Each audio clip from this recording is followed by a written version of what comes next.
Hello and welcome. This is Nancy, and I am coming to you live from South Bend, Indiana, with my Seeking Truth Always podcast. It is Friday evening. What is today? The 17th. We love that number, don't we? The 17th day of April in the year of our Lord 2026.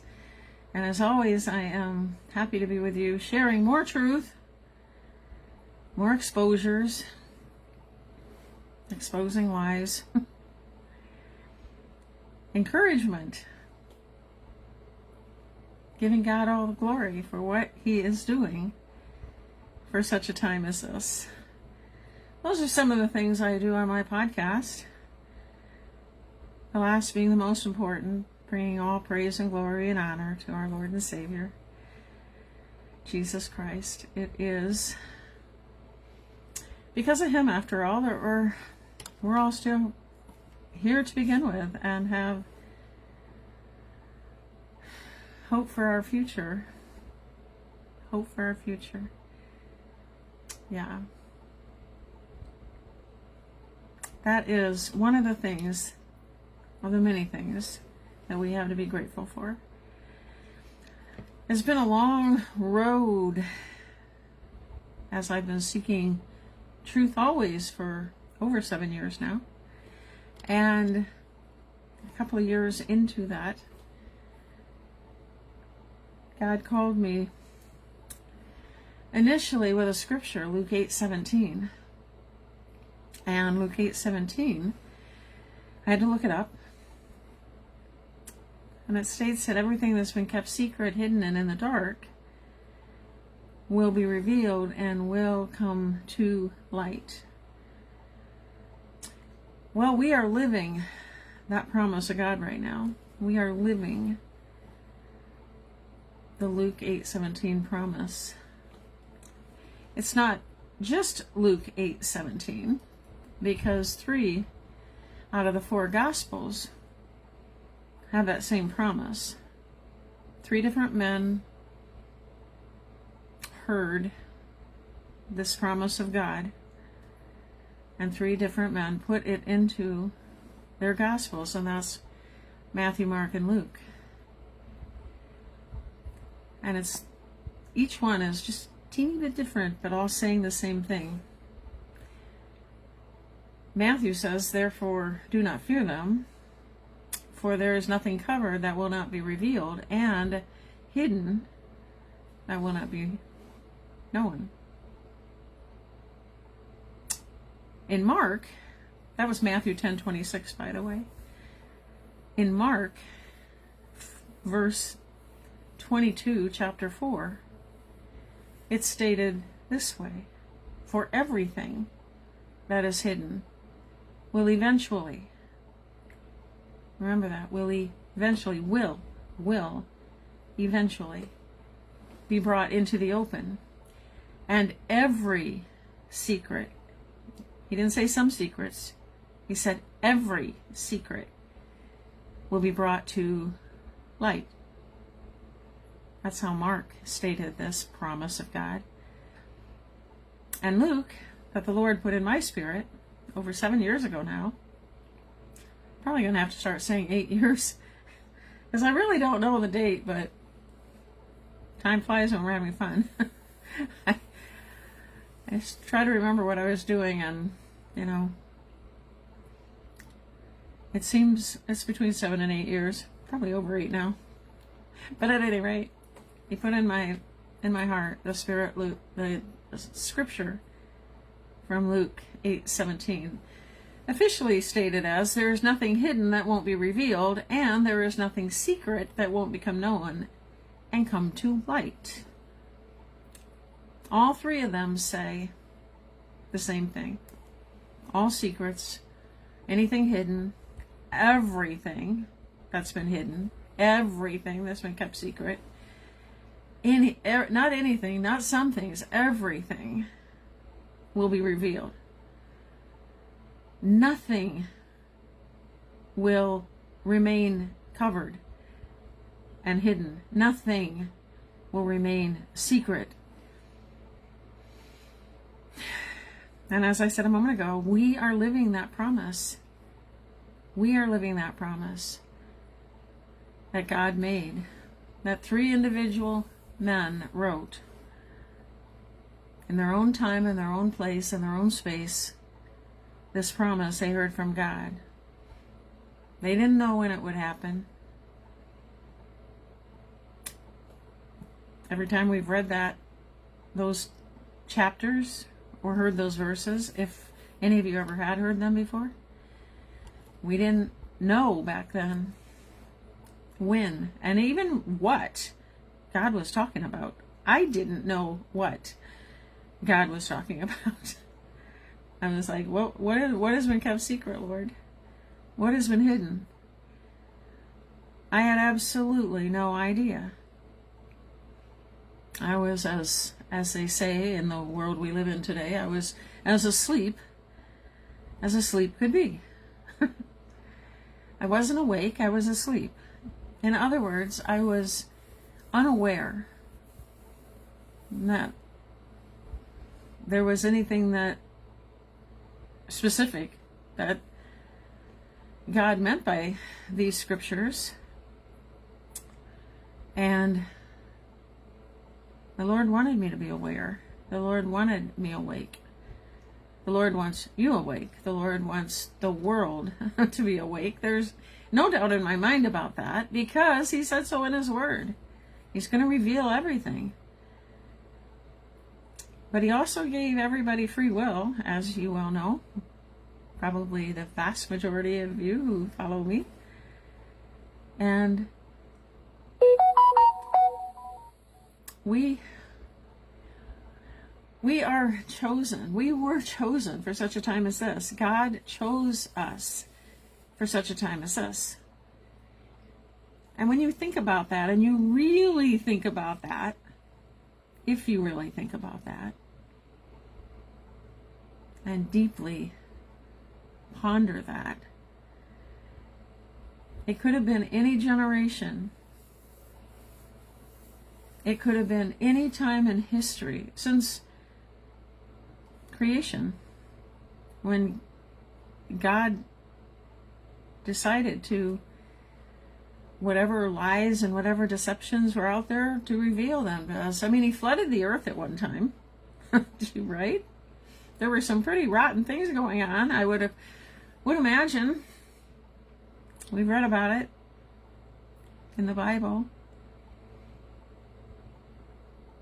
He decimated the evil. He did it with a flood that time. And He told some guy living in the desert to build an ark. I mean, think about that one, right? You live in the desert, it never rains, and you're told by God to build an ark big enough for 2 of every species. One man, one ark, big enough for every species. And it's the desert, and it never rains. That takes a mighty faithful person, very faithful, very, very much living in faith, 100%, to say, okay, I'll build an ark. I'll build an ark. And figures out how to do it. And He did it. Took Him a long time to do it, too. And aren't we an impatient people? When is this all going to be over?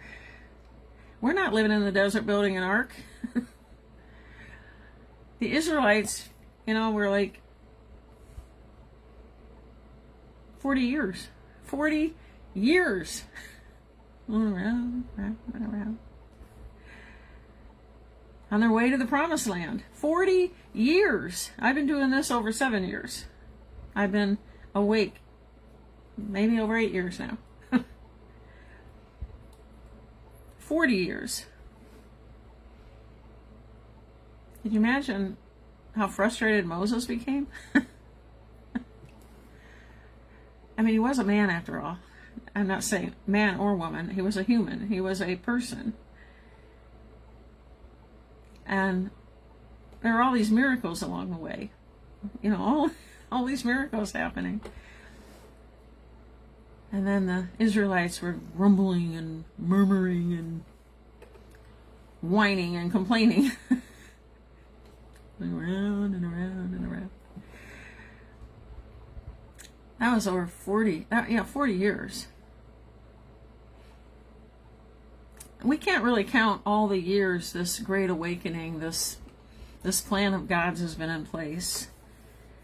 Because if we weren't awake during all that time, then we weren't waiting for anything. So I show our journey, our awakening journey with my hands. Those of you that follow me are aware of that. And if you're new, welcome.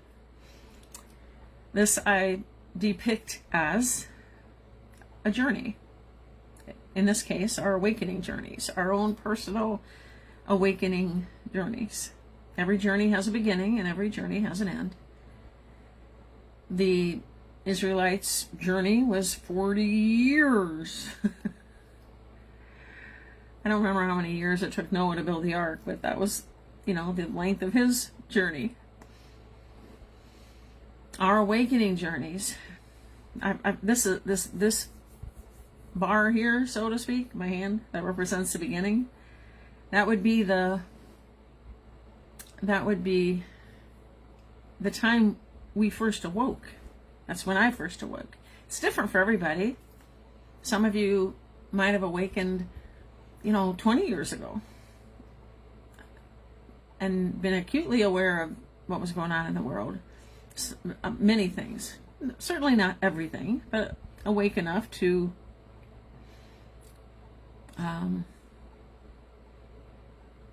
be aware and watch and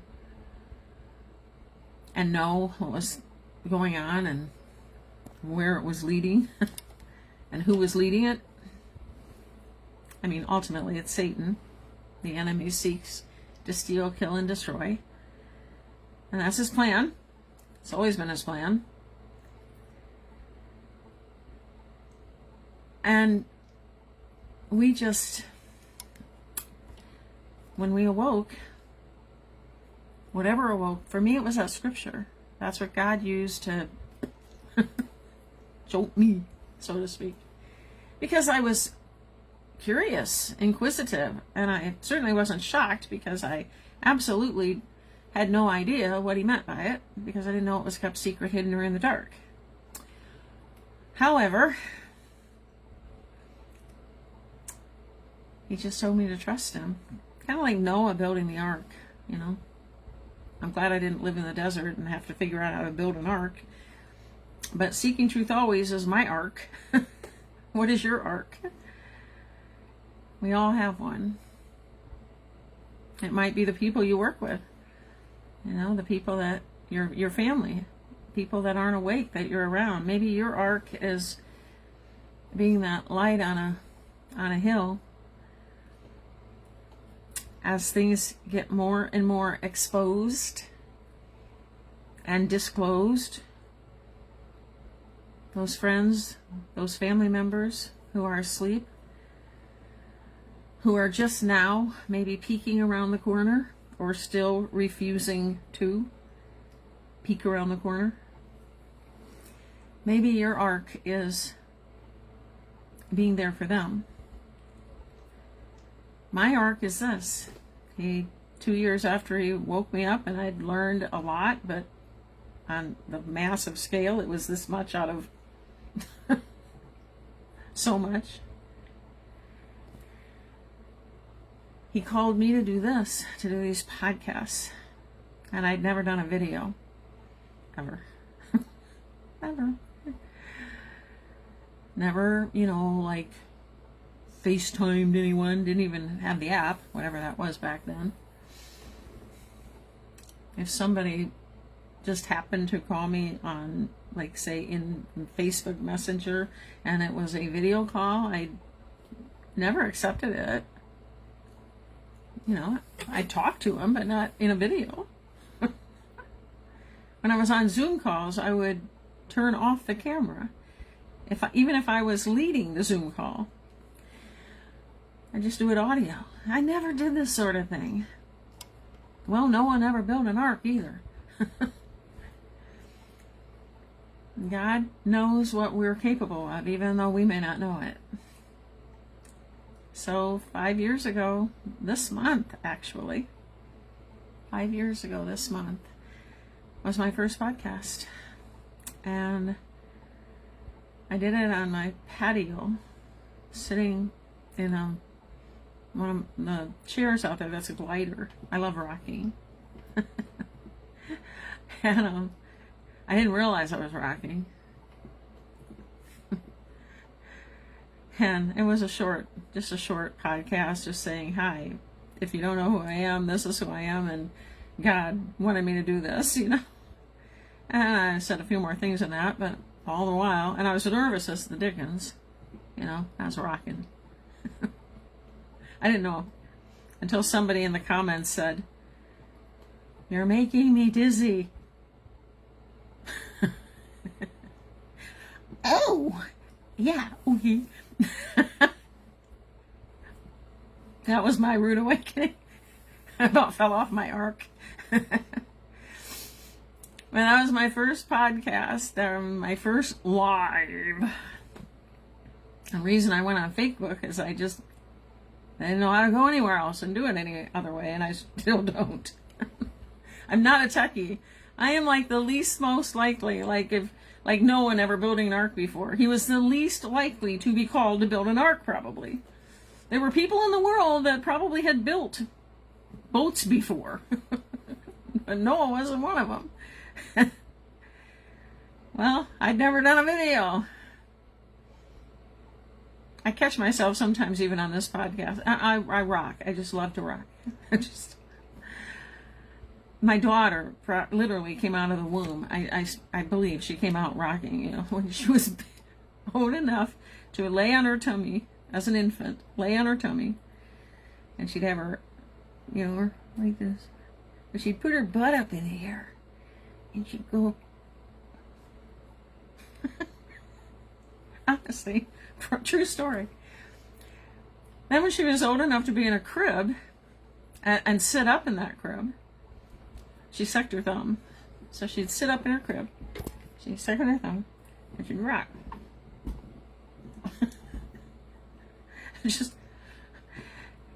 And she wasn't ready for a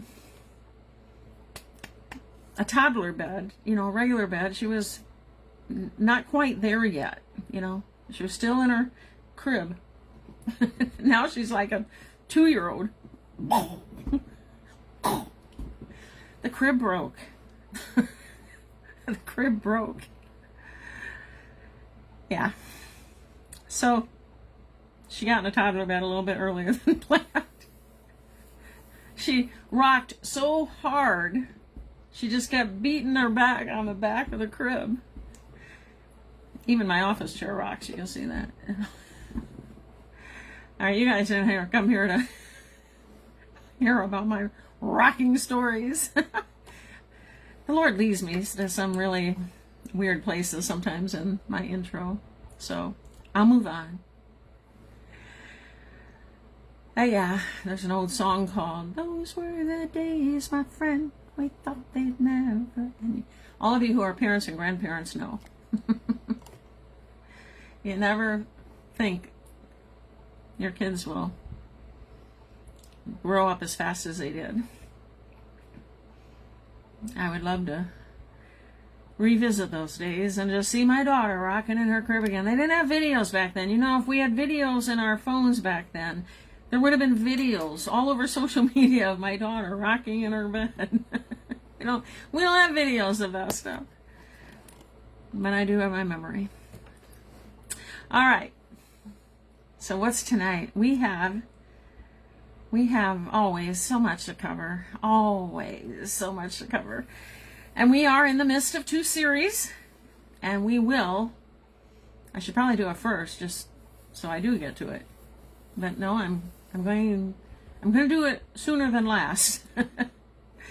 But sometimes I run out of time, and we are on officially the 23rd podcast that I have intended upon doing, a 17-part series But we are on part 14 of the 17. So we run out of time so often.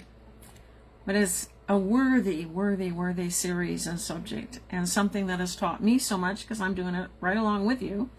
It's called What is the Plan? What is the Plan? And it is a chronological 17-part article written by an original anon. He goes by Alpha Warrior. You can find him in Rumble. You can find him in Substack, where I follow him. You can find him on X and, all the platforms. Alpha Warrior. But he literally put into 17 phases, chronological order, this plan. You've heard Trust the Plan. You've seen we're watching a movie. That's part of the plan. You've heard it's a military intelligence operation. This is a military operation. What's going on in our country and the world, that's part of the plan. But there were things that needed to start that, and it officially started. It literally actually started like after Kennedy was assassinated. The people that want to save this world, literally save the world and save this nation, they started putting it all together way back then, but officially came to fruition the moment the military came and stood behind President Trump on January 20th of 2017. Unprecedented, never happened before, and probably will never happen again, would be my guess. But that's when officially this military operation commenced. And the plan, it started before that. What is the plan? It started before that, when with the background and all the things being put together, but officially for the public to see was this 20th day of January 2017, President Trump's inaugural first day in his first term as a duly elected president of the United States. And the truth is, he's been elected now 3 times by the American people. Just the one in the middle was fraudulent. But he got all the vote. He got the majority of votes. It's all coming out. Exposure's the truth. It's all coming out. The D-class, all of the proof, everything.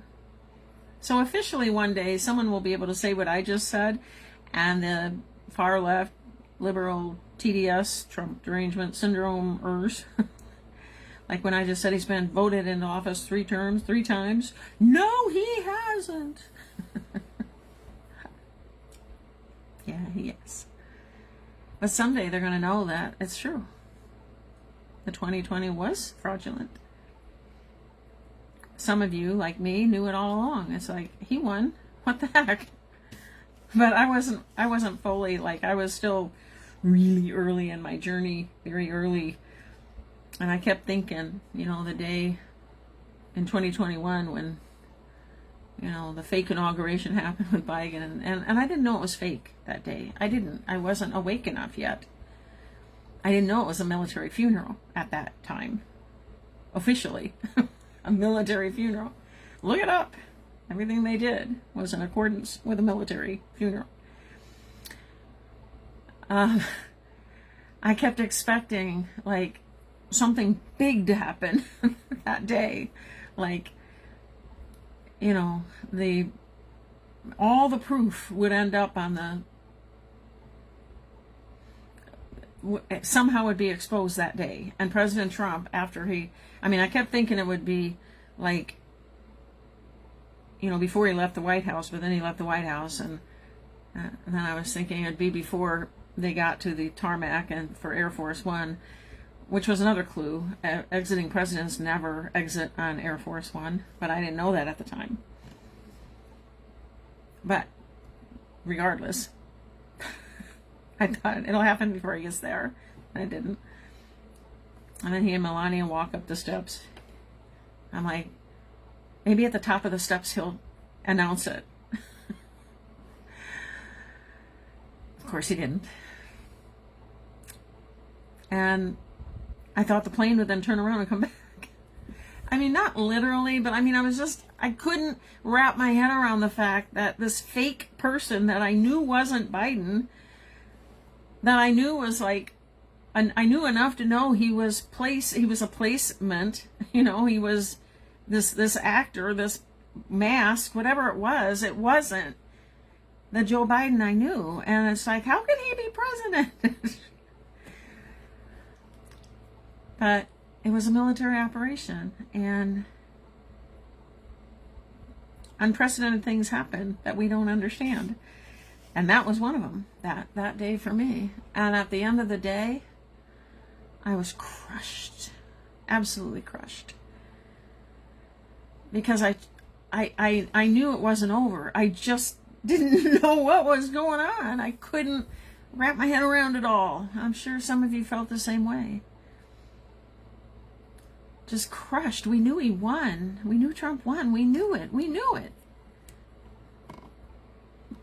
We saw like cheaters pulling ballots out from underneath tables in Georgia.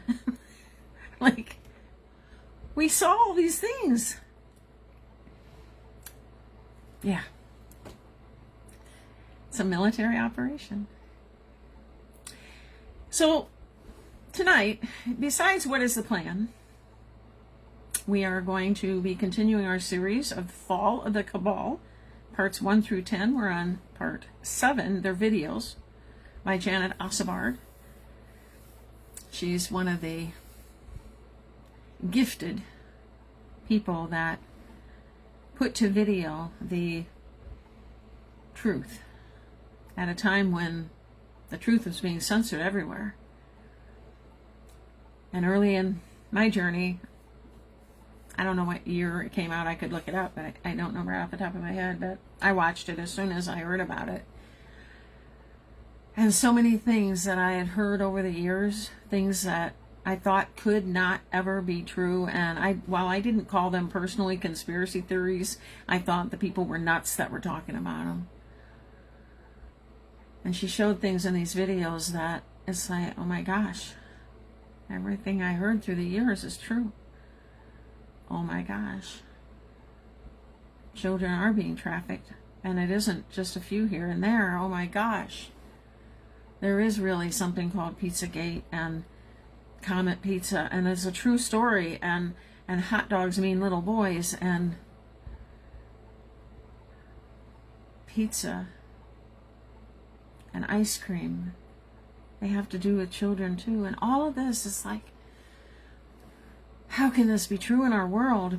But Janet Ossebaard is the one who, did I fully like absorb it and boom, it was just like, I got it? No, it took time. You don't learn all that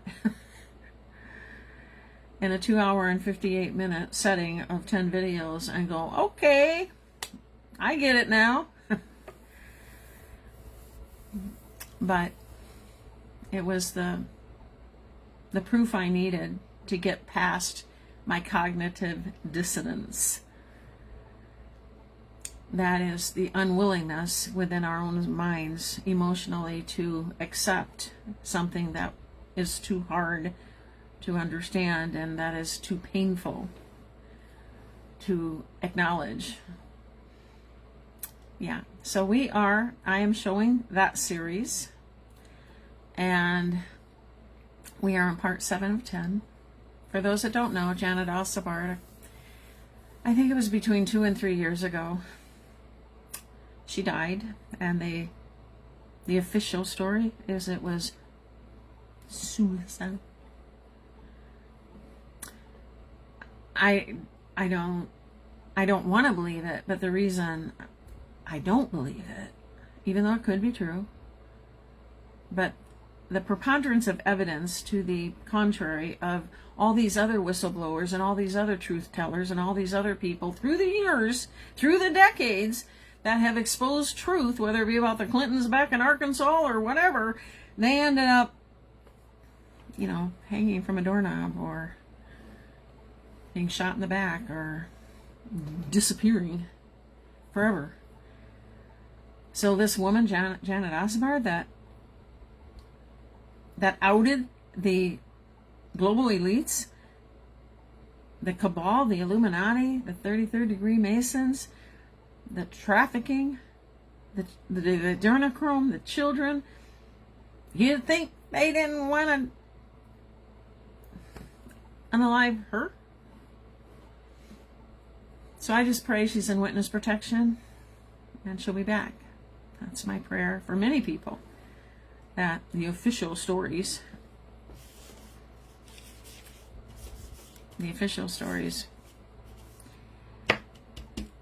I believe one day will be, the truth will come out. All right, so we're doing that. We're going to talk about something that everybody's been talking about, and the libtards. I try not to say that. Sometimes it just comes out.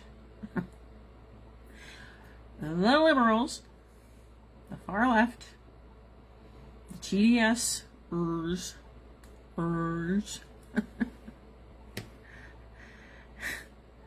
That always reminds me of a movie. I never remember names of movies, but it was a comedy. And there was this little boy in this movie that he was just beginning to talk, and he was imitating his parents and stuff, and the parents said the word ASSHOLE, asshole. Said that in the movie. I think Adam Sandler might have been in it, but it might not have been Adam Sandler. I don't remember. It was a funny actor. Anyway, the little boy would go, ah! Oh. It really, really, really was a funny part of the movie. For me to remember it, because I don't remember plots very well. I've got so much other stuff in my head. Yeah, movies. There's some people that can just recite movies and dates and actors and actresses and plots, and I'm like, yeah, I saw that movie. I don't remember any of that. But this little kid would go, ah, just like that. Ah. And the parents were like, oh. Anyway, TDSers. You get a little loopy when you do what I do for as long as I've been doing it.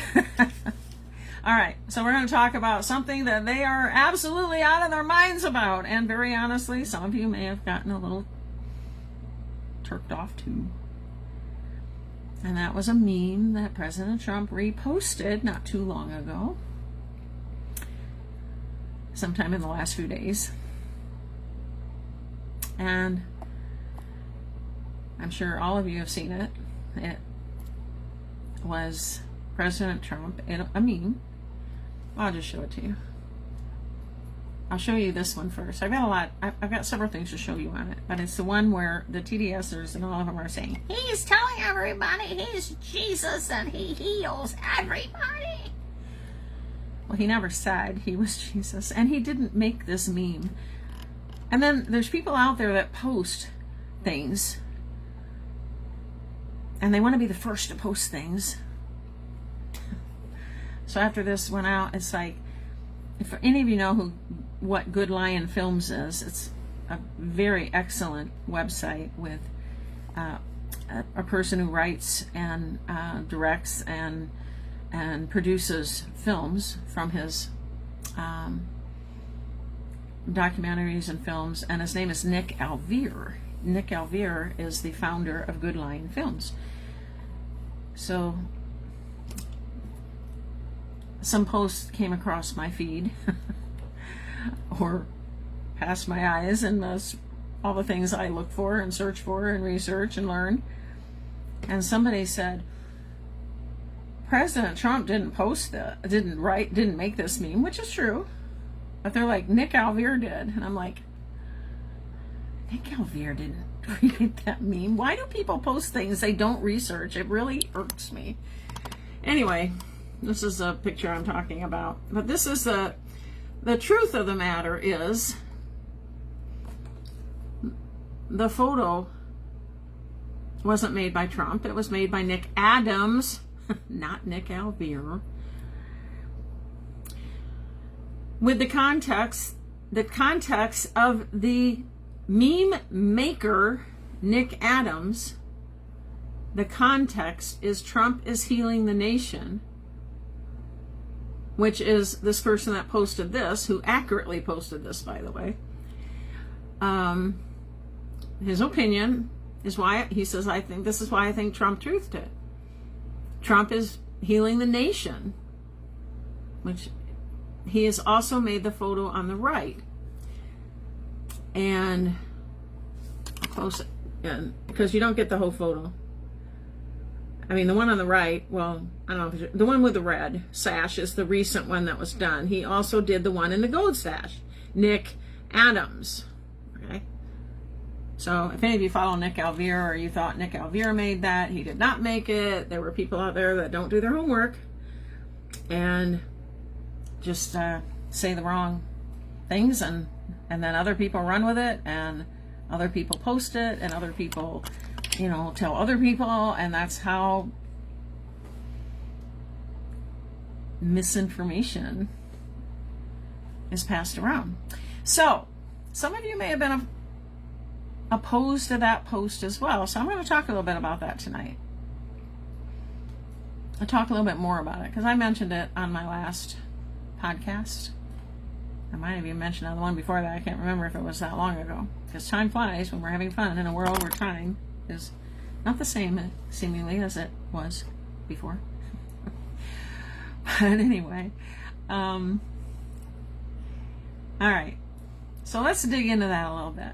Now that we know that President Trump did not create the meme or ask his team to create the meme, or that Dan Scavino didn't make the meme and try to show people that that administration thinks that President Trump is Jesus. The only people that said they think this means President Trump is Jesus is the liberals and the conservatives and the TDSers. They're the only ones that said, well, you know, President Trump didn't. So let me show you a couple of things here. And before I do that, I have to say hi to some folks, because I haven't done that yet. So I'm going to do that, but I need glasses. I need glasses. These will work. All right. I can see the print. And I have a hair on my lip.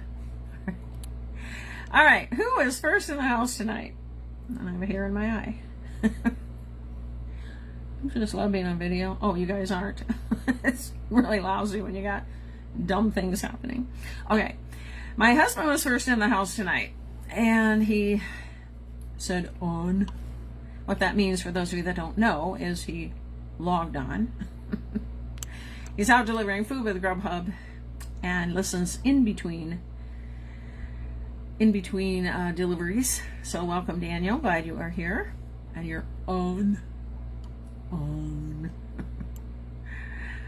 Okay. Kathy is joining us. She says hello. She didn't say on. Hello. From Dayton, Ohio. Welcome, Kathy. Glad you are here. And good to see you. And Jerry is joining us from Goshen, Indiana, which is about 45 minutes from where I live in northern Indiana. She says, hi, Nancy. Hello, Jerry. Glad you are with us. And would my prayer warriors please consider praying in agreement for Jerry?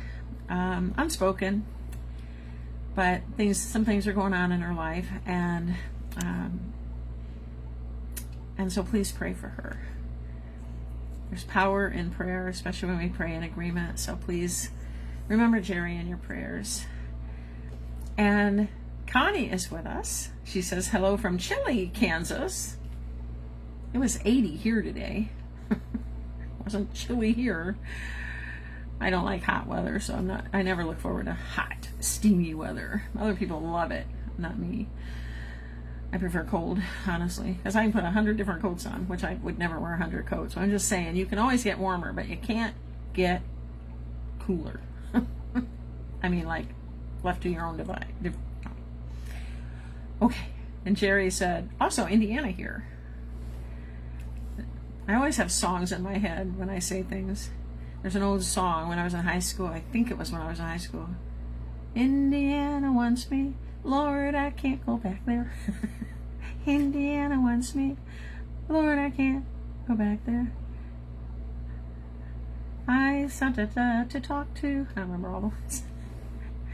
Jerry, You made me think of that song. What can I say? All right.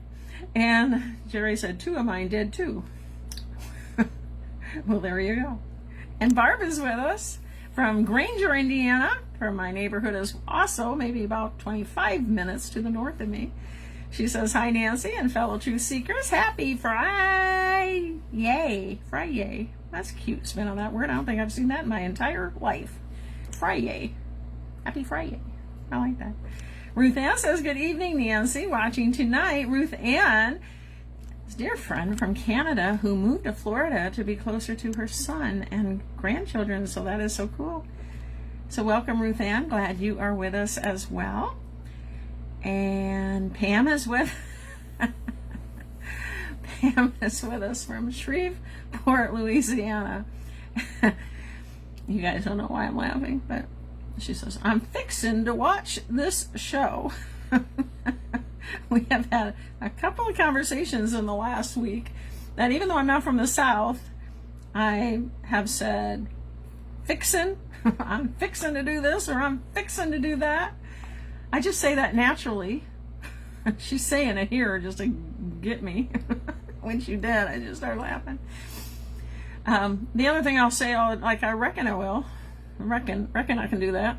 I reckon. And I'm not from the South. I was born in Iowa and moved in Indiana when I was 4 years old. I lived in Canada, which is even further north, for 10 years, and they say A. They don't say reckon or fixins. Fixin'. Not fixins like food. I'm going to get some. You want some fixins to eat? No, that's a different fixin'. I'm fixin' to do that. I'm fixin' to watch this show. Welcome, Pam, from Shreveport, Louisiana. And Chris is with us saying, listening as I'm driving back from a tax appointment. Wait a minute, it's the 17th. Those people need to be fined. They're late. They're making you work past the 15th. They should pay you double time. Welcome, Chris. Glad you're here. I got some good news about taxes tonight. I mean, it's just something that came out today, so I'm going to share that with you guys too. But first, we're going to do this meme that got so much attention. So here's the truth of the matter, guys. And I'm just going to start with this. There was a Q post on January 7th of 2018. January 7th of 2018. And I'm going to show it to you. That Q post had 3 words. Well, there were more words, but specifically 3 words that I'm going to cover right now. And on January 7th of 2018, and I'll teach you guys something if you don't know it. If you go to a website called qalerts.app, see that? And if you do a search for any Q post at all, in this case it's Q drop 504, Q drop 504. I did that. And there's Q drop 504. January 7th, 2018. See that? What does it say right there? Yeah. Learn our comms. Learn our comms. Q said that way back in 2018. Learn our comms. Why do I say that? Because, guys, we've talked about comms a lot in the 5 years we've been together. And when you see something, especially from President Trump, but there's other people that have comms as well. Learn our comms. Don't react. Don't get emotional. How about giving him the benefit of the doubt once in a while? If you got up in arms about this. Or maybe you didn't get up in arms at him, but you just got offended. And you thought, how could he post that? Because you were hearing all the chatter from the TDSers and all all the people out there that hate him, and the left and the liberals, and it was kind of shocking the senses a little bit to see that picture, because it, you know, there's no doubt Nick Adams, who created the meme, you know, created it that way for a reason. But it wasn't the reason that the left, and maybe even you thought, maybe still do. It's like, why would he repost that? Why would he do that? Why would he put that out there? Because it's a comm. Learn our comms. Comms are communications. They're communications to people who are awake, and we are. You are. If you're here, you're awake. Some level, you're on your own awakening journey, and you're awake. And I understand, because I was there. There are going to be times when someone isn't there yet, and this may be that time for you. And I'm not insulting you. I'm trying to teach you and give you the ability to get through these times that are put out there that can rock your world emotionally, maybe even rock your faith in who God clearly thinks should be at the helm of this operation here in the United States. So let's talk about these comms, and we're going to start with this post from a channel in X that is called Paul White Gold Eagle. Paul White Gold Eagle. And he did a post on this. And he said, Trump is definitely trying to tell us something. Here it is, right here. One of them. Red Cross. Now, if you followed me for any length of time, you know I have said to you in the past, I have said on this podcast in the past, we're going to find out bad things about Red Cross. Don't send your money to them. With all the different tragedies that happen, don't send your money to them. Send it to something, but don't send it to them.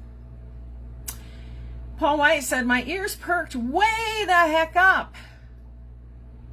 The Red Cross has finally entered the conversation. That's exactly what I said when Trump answered the door at the White House for a DoorDash delivery. And he brought up the Red Cross. And boy, didn't Donald J. Trump get everyone's attention with this image? He got the Pope and Vatican also, all in one post. Yes, the Pope and the Vatican. Yes, the Red Cross.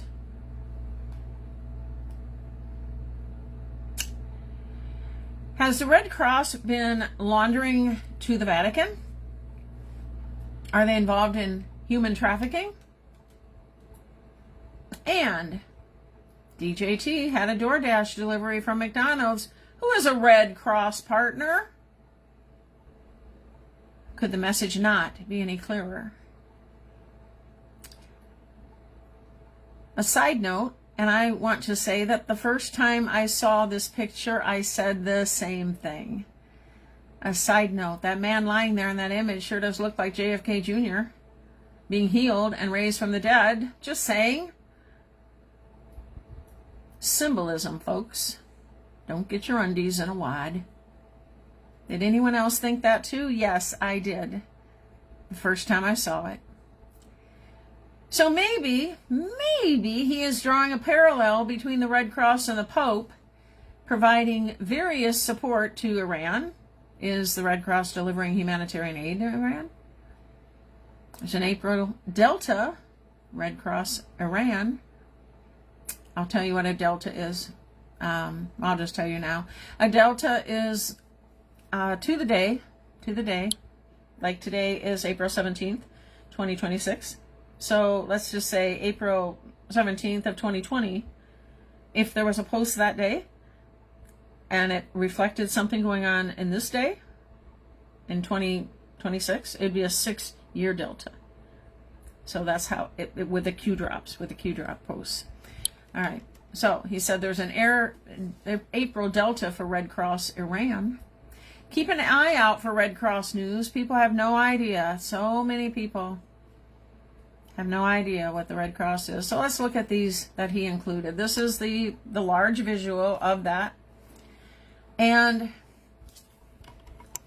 in my opinion, that looks like somebody at the age that this somebody is, that could be a depiction of Junior, JFK Jr. I'm not saying it is, but I think it could be. And Trump is laying his hand on it. Now, there's a flag back there. I don't remember Jesus ever standing in front of a flag. Just saying. Statue of Liberty is back there. Nurses, service members, the Red Cross. Do you know what the doctors, a lot of doctors used to wear? White with red. Red Cross even wore white with red. But a lot of people don't know that. So let's move on. How's that picture of yourself depicted as Jesus Christ? Well, it wasn't depicted. It was me. I did post it, and I thought it was me as a doctor, and had to do with Red Cross as a Red Cross worker there, which we support. And only the fake news could come up with that one. So I just heard about it, and I said, how did they come up with that? It's supposed to be me as a doctor making people better, and I do make people better. I make people a lot. How's that picture of yourself depicted as Jesus Christ? Okay, this is Red Cross up here. Look at these. What they're going to be opening. This is from Red Cross. See the Red Cross in all of them? Full of cold, hard cash. The Red Cross is a global industrialized child and human trafficking cartel. Follow the money, power and control. Red Cross equals scam in the billions. They oversee the Haiti programs. This should speak volumes in just that alone. Wake up, learn, question, and fight. This video is still showing the money in those crates. This was a drop from December 5th of 2017. Q drop 273. And it said red, so Red Cross, red down, red across, Red Cross. Q back in 2017 was drawing the attention to the Anons to look into the Red Cross.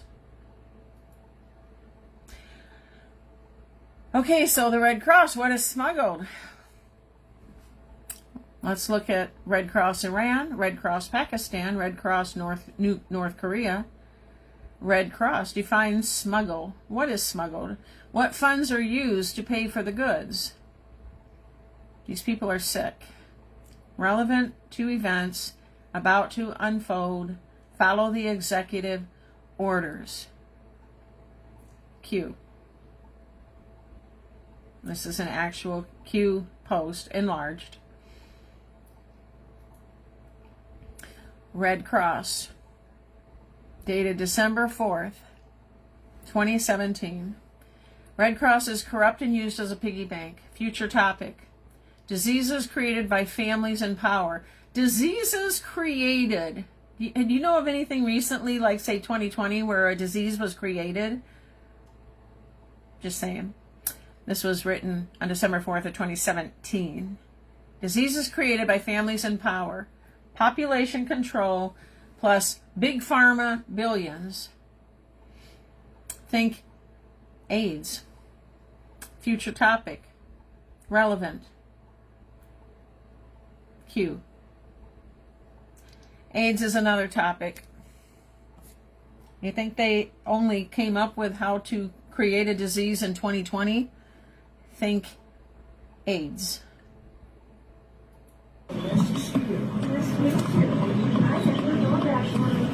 Okay. We are looking at a live picture of the president. We heard the press had been gathering. These are good. That's doing a good job.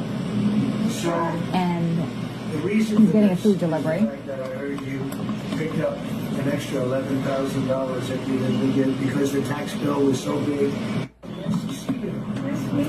So that's the McDonald's bags. We're going to talk about McDonald's being being part of the COM as well. In his interview with the press, with her, he talked about he mentioned the Red Cross, he mentioned the Pope, McDonald's is on the bag. So, there you go. DoorDash delivered. It wasn't Grubhub that delivered, it was DoorDash. DoorDash has partnered with the American Red Cross to assist with the delivery of blood products. Well, there's something out there called Adrena with the word chrome after it, which is a drug. And we've talked about it many times in this podcast. And there's something called organ and blood harvesting. And the satanic rituals, as well as very wealthy elite, get this drug that the teeniest, tiniest little amount is tens of thousands of dollars.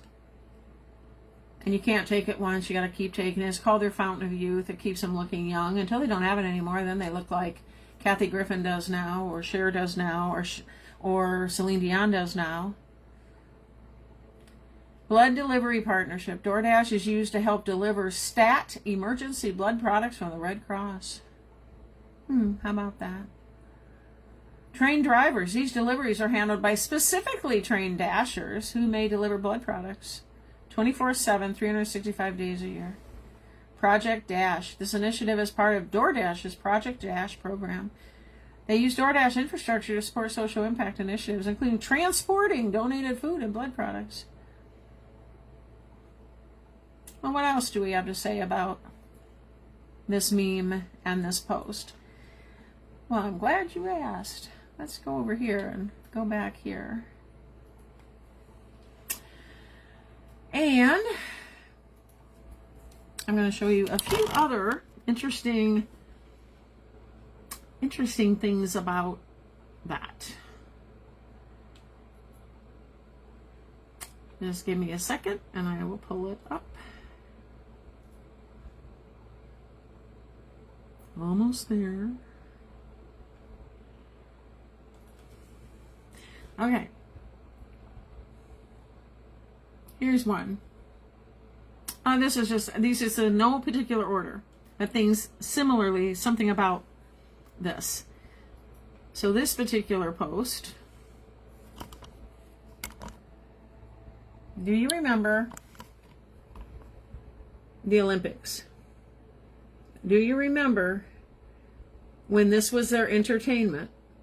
It was depicting the Last Supper. Did you hear the left or the liberals or the TDSers complaining about that whatsoever? The Last Supper. Okay, now let's compare it. Things that offend the left. Trump's meme. Healing by Nick Adams. And things that don't offend the left. Drag queens mocking the Last Supper. But here is a little bit different. The person that wrote this particular post, I'm going to read it to you. But it is a Facebook page under the name of Dr. Mark Matney. Mark J. Matney, Trump 2024 page. So let me read you this while you're looking at this. Pastors will not speak up about what is going on in society, but they will jump on the bandwagon to down Trump. Some do. I added that. He didn't say that. At least I know the silent church still exists. It takes Trump for them to speak up on issues. Trump never said he was mocking Christ. He said he was representing as a healer. If he is being a healer, when did God stop giving power to certain people to heal others? Of course, Trump does not have that power, this man says. But you are reading into it that he was portraying Jesus, and that he is just, and that is just something you read into it, meaning all the people that thought that. The truth is, he was trying to dress like the Pope, since that is who he was in an argument with. You took to some other level. Shame you cannot take to these other levels when it's the Democrats destroying our children's minds with all the sexual garbage, but you will fill the wall up with how awful this is since it is Trump. Go sell it to someone else. You just got a bad case of TDS. So that's one man's opinion about that. Let me read you or show you a couple of other things about that.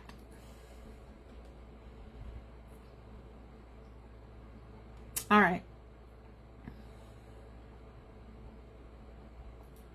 Here's another one. This talks about Q Post 504 again, the one I just showed you, Learn the Comms. This is some more images. This one did a close-up, so you can look at this one a little closer. It resembles, in my opinion, what maybe JFK Jr. would look like today. I'm not saying it is, but resembles it. And this particular person wrote, "You play the trump card at the end of the game." This is actually a group, a Telegram group, White House Grandpa. He goes by WHG, White House Grandpa. All right, so this one here. "I'm clearly depicted as a Red Cross doctor, you guys." Now, this is an Il Donato Trumple post, and there's a Red Cross on here, but I'm going to show you why he says that, Red Cross doctor. And this is another meme. This is just a meme that was created by Il Donato Trumpo, which is just it is actually Trump, but being like things he can't say in real life. I'll just put it that way. All right. So let's look at this. This is December 4th, 2017, drop number 258, Q drop number 258.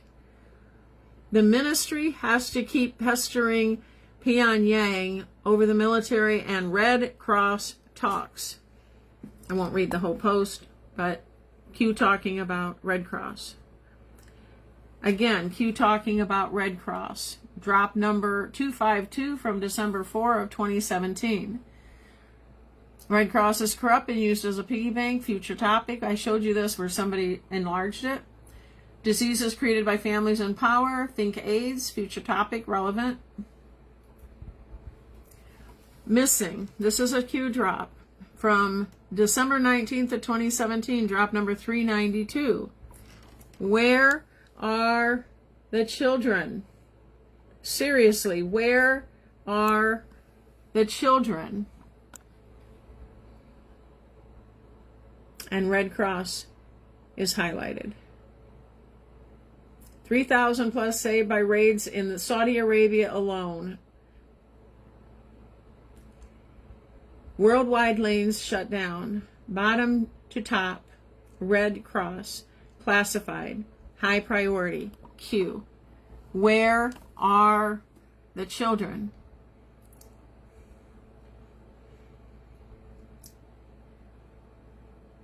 Okay.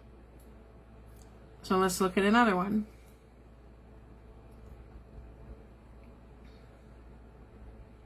This is talking about the Trump card again. This particular content creator by the name of Kelly Bond in Facebook said, Trump card. Come on, man. We all knew eventually that Trump was going to get around to destroying the human trafficking old guard in the Catholic Church, right? I mean, you did know this was coming sooner or later, right? What illusions do criminals hide behind to conceal what they have been doing? Who are you taught to trust the most? What happens when you realize these trusted people have been engaging in massive organized crime? Like, for instance, I'm just spitballing here, massive organized crime in your face, mass migration, human trafficking, which was engendering massive profits for them. Engineering, maybe they meant to say. I don't know. Yeah, that kind of highly organized crime. What happens when the curtain gets pulled back and everybody can see what you've been doing? And then you feel compelled to on national television and loudly whine and complain about the guy that shut down all of your very profitable human trafficking. Once you see it, you can't ever unsee it. And we get to hear them whine and cry and moan about it on our TVs. Anytime this for the Orthodox Easter Sunday. They're done. It's over for them. Now the real Catholics can start taking their church back from these infiltrators and criminals. And that's a meme that was created regarding the Trump card. So, again, exposing the Red Cross, exposing the Vatican, exposing the Pope. But we're not finished.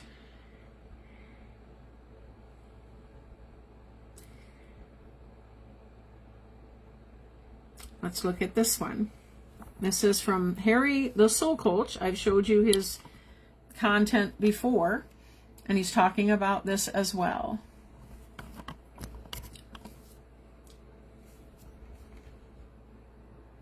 Playing right into the hands of there is a sick, evil system playing right into the hands of Donald Trump. Earlier on, Donald Trump posted a AI image, and people reacted like demons. How dare he? This is blasphemous. And they said that Donald Trump was pretending to be Jesus. Well, Donald Trump has now answered that question. President, did you post that picture of yourself depicted as Jesus Christ? Well, it wasn't depicted. It was me. I did post it, and I thought it was me as a doctor. He says, no, it was me being a doctor, helping people heal.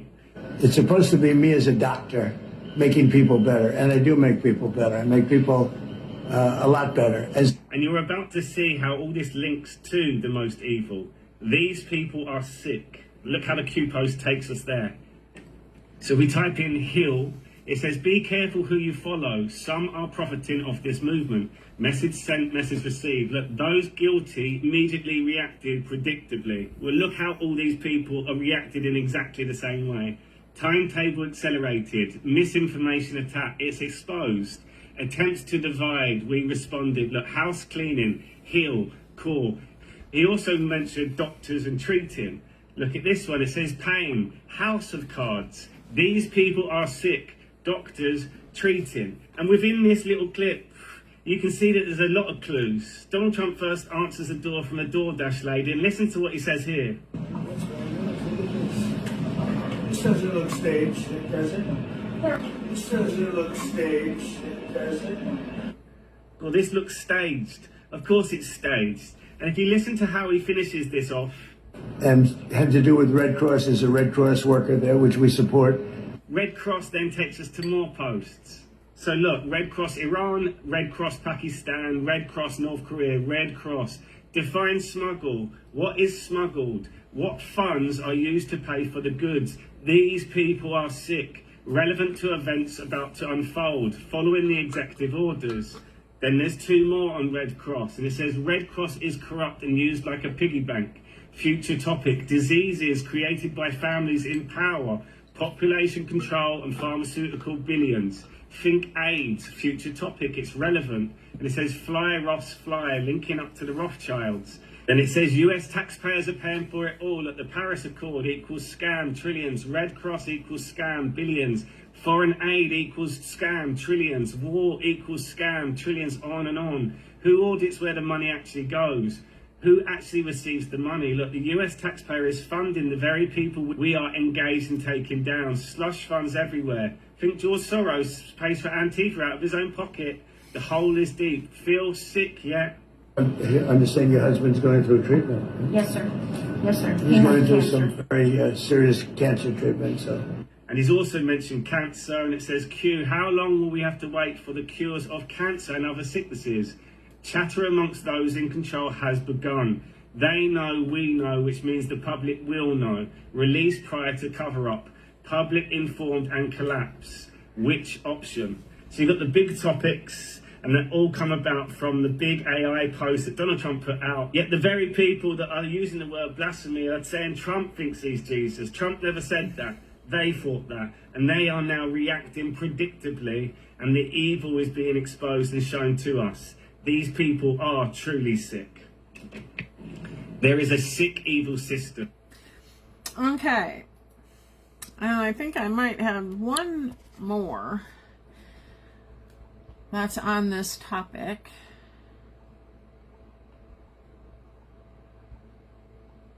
And maybe not, but I thought maybe so. I know I've got this one, and I this isn't anything with images or anything, but what I guess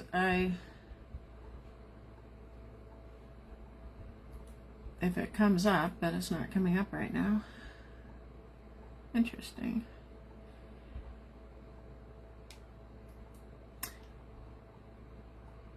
Well,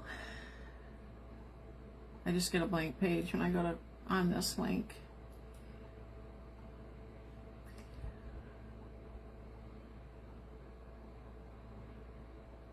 Okay, it came up finally. All right, so this is a public post, so I don't. It's a person that I know locally that just posts on Facebook. So it's a public post, and some of you might know her, locally. But at any rate, she wrote this on April 15th. Her name is Kimberly Ann Bonds, and I found it interesting. And I'm going to read it. It's long. It's kind of long. I mean, I'll read it fast. But she speaks a lot of wisdom here. In regard to, from the standpoint of believers and faith and the church. She says, if you don't like this post coming up, it's cool. I hope you do read it, though. Agree or no, I'm saying it. This was in response to a gal who posted on my post earlier today. To which I answered her, thank you, love. I hear people every day who present themselves as Christian, seasoned, mature Christians, not young in the Lord, or not as learned as others, saying worse things about him, Trump, and others daily, than what they accuse him of. From a judgment seat they have decided that they will sit themselves upon. So she's got somebody who commented to her, clearly a TDS post, and she's responding because she knows this person is a Christian. She said, we who have wisdom, understanding, knowledge, and discernment, we who are called to pray, give our lives for the lost, share and speak the word and administer healing and help, are busy striking with a rod those that need Christ most. Amazing. She said, I know how Jesus spoke with Peter before, during, and after he denied Christ 3 times.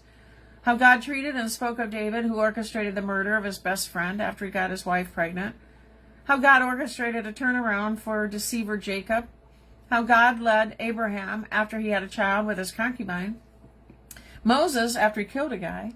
Saul, who was in the middle of believing that he was the one doing everything right, and God chose him to be the greatest evangelist in history. Jonah, on and on. I could continue with examples. So, we are to pray for our president, each president who comes in office, and for President Trump, who has done so much. He did not create the AI created pic that everyone is having a stroke over. Yes, he saw it and then posted it, and then he took it down. He made a statement at least 7 times already that he was not looking at it as anything other than helping people in the position he has been given, like the way the Red Cross helps bring healing to people. Now, there are things she's awake about and things she's not. So when she speaks to the Red Cross, there's things she may not know. I'm just saying. Then she said, since the White House supports Red Cross, well, they showcase them. And no, people in the pic were not praying to him. So he deleted it due to it not being what people said it was. And he didn't want that.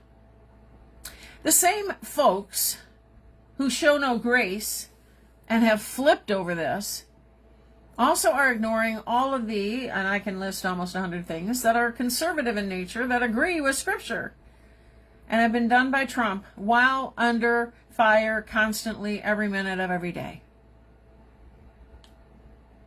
I just wish that every single person, Christian and non-Christian, bashing our president had a camera crew and phones and cameras following them around every second of their day, so the whole world would see all the errors in their lives that Jesus sees them do all day long, every day, that Jesus Christ died for them for. And for the Christians that are washed and forgiven by God through Christ, having professed Jesus as Savior, which Trump has professed several times, that folks don't want to acknowledge, and it's on camera as well. Let's just imagine if all the wrong that Christian folks do daily was tried to achieve. Okay, I think I missed a kind. Let's just imagine if all the wrong that Christian folks do daily was broadcast all over the world, and all the while, also, what good perhaps they haven't even tried to achieve that God has called them to. Sigh. That's all I'm going to say right here. Whew. Truth, love, grace, and wisdom.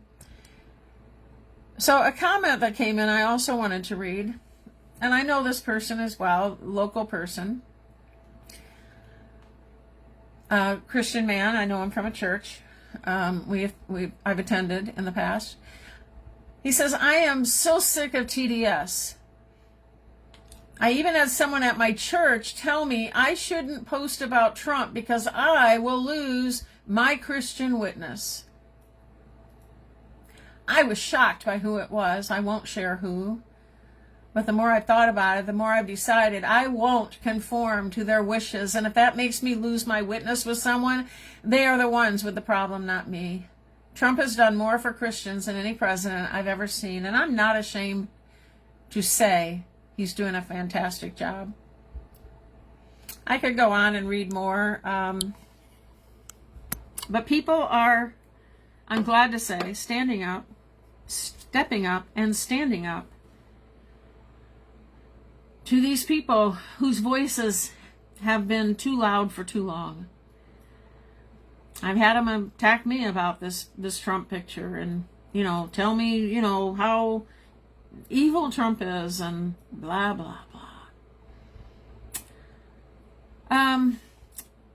So I think, if you look it up, I thought I had a picture. I saw a picture and everything I did, but I thought I had it, but it didn't come up. But Red Cross did wear white with red sashes. You can look that up and verify that if you want to. But again, he had white on with a red sash.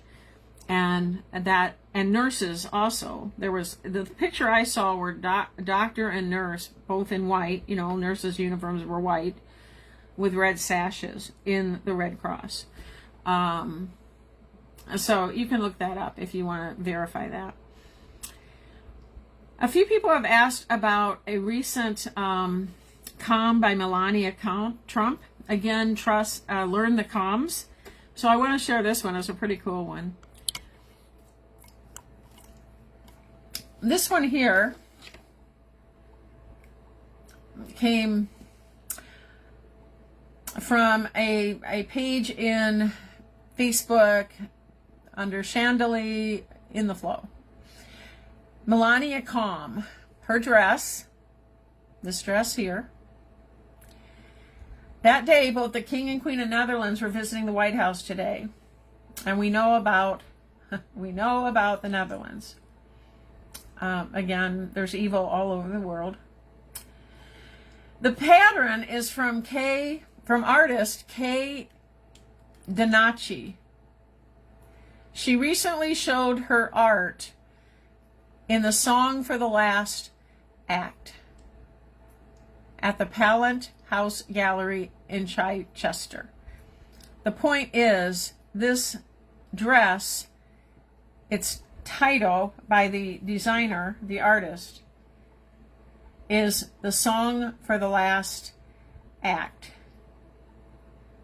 And you can see the dress in and of itself here. The Song for the Last Act. In other words, watch the comms. The last act. I believe that Melania wore that dress specifically because we are in the last act of this movie. Now, I don't know how long the last act is. No one does. But it just means we're very close. We're very, very close. And the 250th birthday party, the 250th birthday of President of the United States of America is going to be showcased. I wanted to do an article that is in Patreon under a group, another account I follow called Proletaria 1. I'm just going to read you this one part. I just got to scroll to it. He's talking in this about the deep state is bleeding out. He's talking about that in this article, and maybe in my next podcast, if I have extra time, I will share the whole thing with you, because it really is good. Or you could go to Patreon, and you do have to be a paid subscriber to see his work, but it's about the 250th. And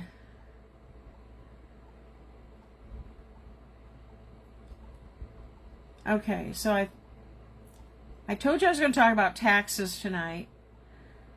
And I've got two things to show you about taxes. And Proletaria 1 talked about taxes and the 250th in the same section. So I'm going to show this to you and read it to you so you can see what he's saying, and I'll read it in case you're driving or something and can't read along.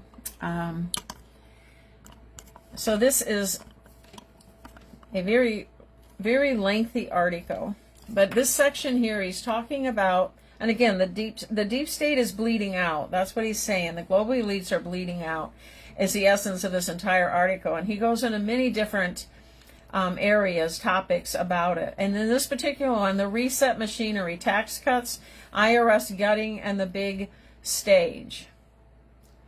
So Trump announced live the biggest tax cut in U.S. history drops next month.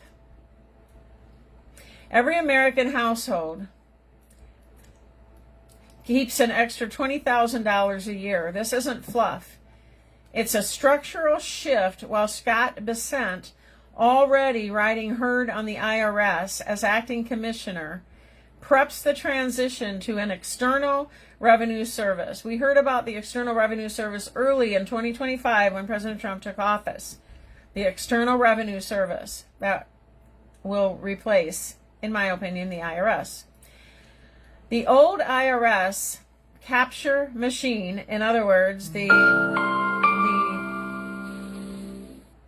part of the IRS that was to be the strong arm of the law, so to speak. The old IRS capture machine gets dismantled from the inside. No more weaponized audits feeding the same patronage networks that protected the cabal's domestic cutouts. Now let's look at July 4th of 2026. America's 250th birthday is circled in blood red. They didn't build a press release. They built a frickin' stage. The Great American State Fair on the National Mall, June 25th through July 10th. World's Fair scale. All 56 states and territories. Hundreds of thousands of eyes on the ground in D.C. While the trade review kicks off July 1st, the birthday hits July 4th, and there will be crypto clarity law dropped on July 18th. Don't be afraid of that. Don't be afraid of the fear-mongering doom and gloomers that say bad things about crypto. He goes on to say, you don't roll out a new financial system in a quiet memo. You announce it under fireworks in front of a roaring crowd with Trump on the podium and the physical dollar getting its sovereignty marker. New bills already printing with his signature and Besant's, and symbolic as heck. The old debt dogma denial architecture doesn't get replaced in the shadows. It gets buried in broad daylight on the National Mall. I've been saying this for a long time, guys. I've been saying it since I first heard about the 250th celebration that President Trump talked about multiple years ago. While he campaigned for this term, he talked about the 250th birthday party. I've said it for a long time that I believe that whatever, there's going to be some major stuff happen regarding the 250th. He talked about a huge world's type fair multiple years ago. And this is close, guys. This is really close. I mean, it's July 4th. But this fair is going to be June 25th through July 10th. So this article has so much in it, but it's extremely long. But what I want to show you is this, regarding the income taxes as well. This is from Paul White, the same account I showed you before, Paul White Gold, Eagle. And this is what he wrote yesterday, I believe. Income taxes. Just in. U.S. to launch tariff refund system on April 20th per Reuters. Now, I haven't seen that. I mean, I haven't looked for that, but I haven't seen it. This is the first I've seen of it that Paul White is reporting on. And so I haven't verified it, but it's interesting that he has brought this up, just as in this article. I'll show you just how long this article is. This is the account, Prototario 1 is what he goes by. And this article is called The Reset in Motion, Clearing the Path Forward. The 250th is in play. And this is how long this article is. It is so detailed about everything going on in our country and in the world, and it is amazing. Amazing detail. It's incredibly long, but because we were talking about taxes and the 250th, I wanted to read that little section of it. Okay, and then President Trump said, we will be giving back refunds out of the tariffs. We will be giving a nice dividend to the people. These are all things he has said. We will be reducing debt. In the not too distant future, you will not have income tax to pay. And so this is the thing that caught my attention, was this statement here. I'm going to do a search in Reuters and see what I can find. But U.S. to launch tariff refund system on April 20th. So that's kind of interesting to me. So we will see what that exactly, if I can find verification of that or learn more of that. But you could look for it too. Just look through Reuters and do a search, and do search terms like tariff refund system or launching tariff April 20th. That's what I'll do. So you could try doing that if you want to get more information on that. Okay, so we are going to go. See, I'm running out of time again. So I'm going to go late again tonight, as I always do, which is fine. I don't mind. I am going to go to what is the plan, and we are going to be talking about phase 14 out of 17. And I had this pulled up and then it skipped, but I'm back to it. And phase 14 is entitled, now you know how all of these exposures are coming out. All of these disclosures and exposures are coming out. So phase 14 with this article, the 17-part article, again by Alpha Warrior. I follow him in Substack. You can find him in Telegram or X or Rumble. I believe all of those you can find him. I'm not sure about YouTube. I doubt it, because he'd get taken down. But I follow him in Substack. So phase 14 is entitled National Unity After Exposure. National Unity After Exposure. Now you guys hang through this article, even if, I'm going to do part 7 of the Fall of the Cabal. That'll be our final segment tonight. And you don't want to miss that.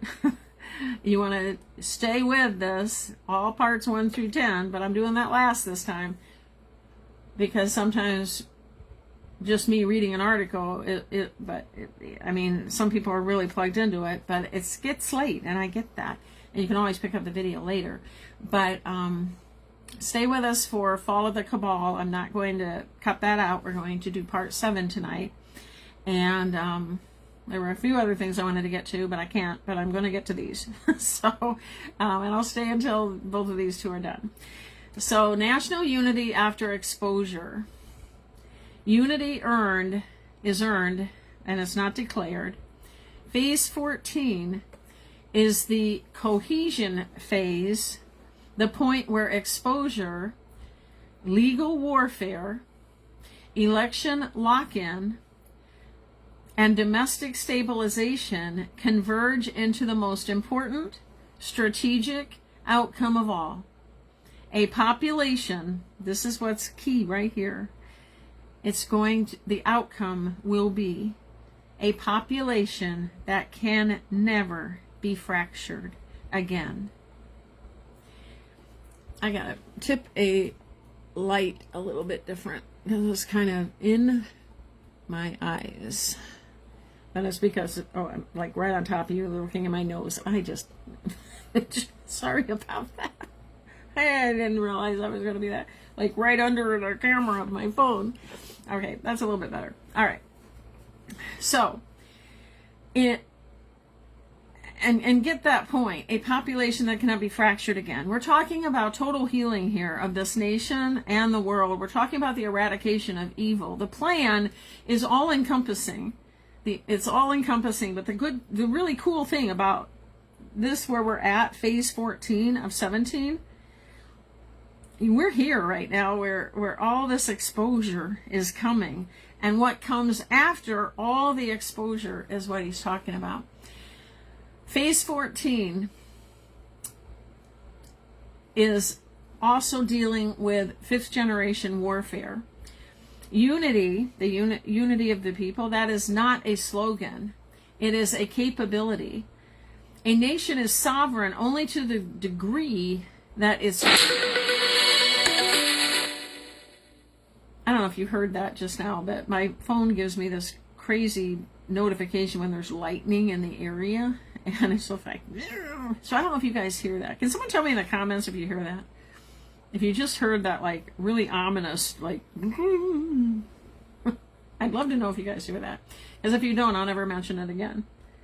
Because, well, maybe I will mention it again. If you don't hear it, I won't mention it again. I think that's what I said. So, somebody let me know. Did you hear that warning signal just now? And if you didn't hear anything weird, then you didn't hear it. So, let me know, please. Okay. In fifth generation warfare, unity is not a slogan. It is a capability. A nation is sovereign only to the degree that its people can share reality, hold institutions accountable, and refuse to be emotionally stirred into chaos. Thank you, Claudia. Thank you, Chris. And good evening, Claudia. Welcome from South Bend.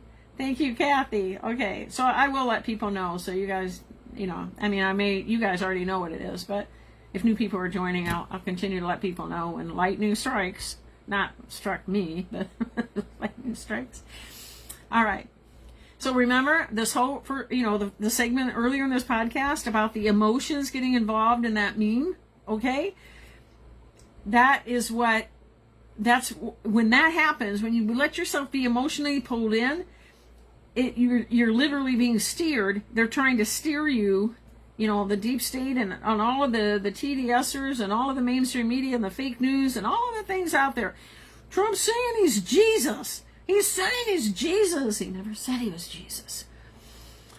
But they're saying he is, Like, people have told me, you're worshiping Trump, not God. Okay. I mean, it's just ludicrous. They're the ones thinking of these things. We're not. We're doing what God has called us to do, and they're judging us and judging Trump and saying, this is what you're doing. And then they tell everyone else this is what they're doing. It's just like that woman's post I read you, Kimberly Ann Bonds.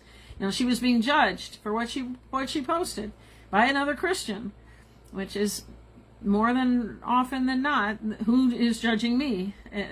Shoot the arrows at me all the time over the last 5 years. All right, so don't get, and he says, refuse to be emotionally affected with these things and steered into the chaos. Phase 14 begins only when the adversary loses, so that's the enemy, that's the evil side. Phase 14 begins only when the adversary loses its primary tools, which are what?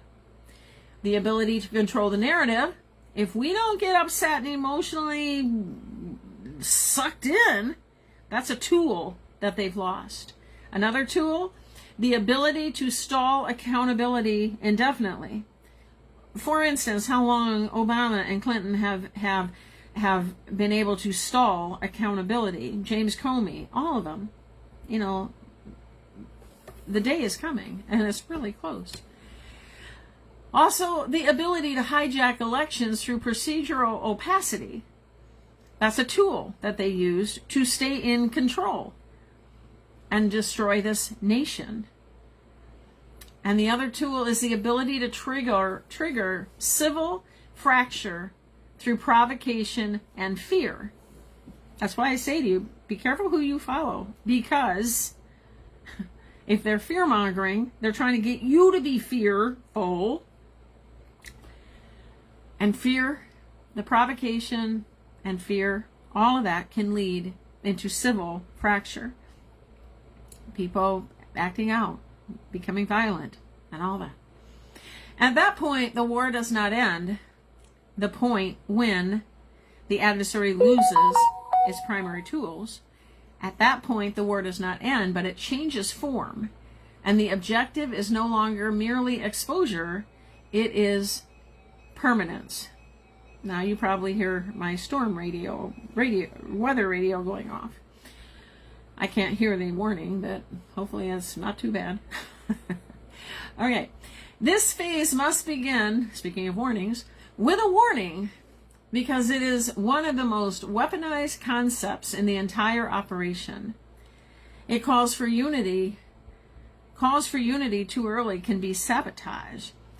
A captured movement is often pressured into unity before it is ready, not because unity is the goal, but because early unity freezes exposure, like no more stuff would come out. It forces reconciliation before the public has identified the cutouts, the pretenders, and the psychological operators embedded in the ecosystem. In other words, all the people out there that are infiltrators, all the people out there who are faking it, pretending to be MAGA, pretending to be patriots, pretending to be on the good side of this war of good versus evil. They want certain things to happen so people stop looking at them and they can continue doing what they're doing. This happens with a premature unity, and it's typically packaged as stop fighting each other. We need to come together now.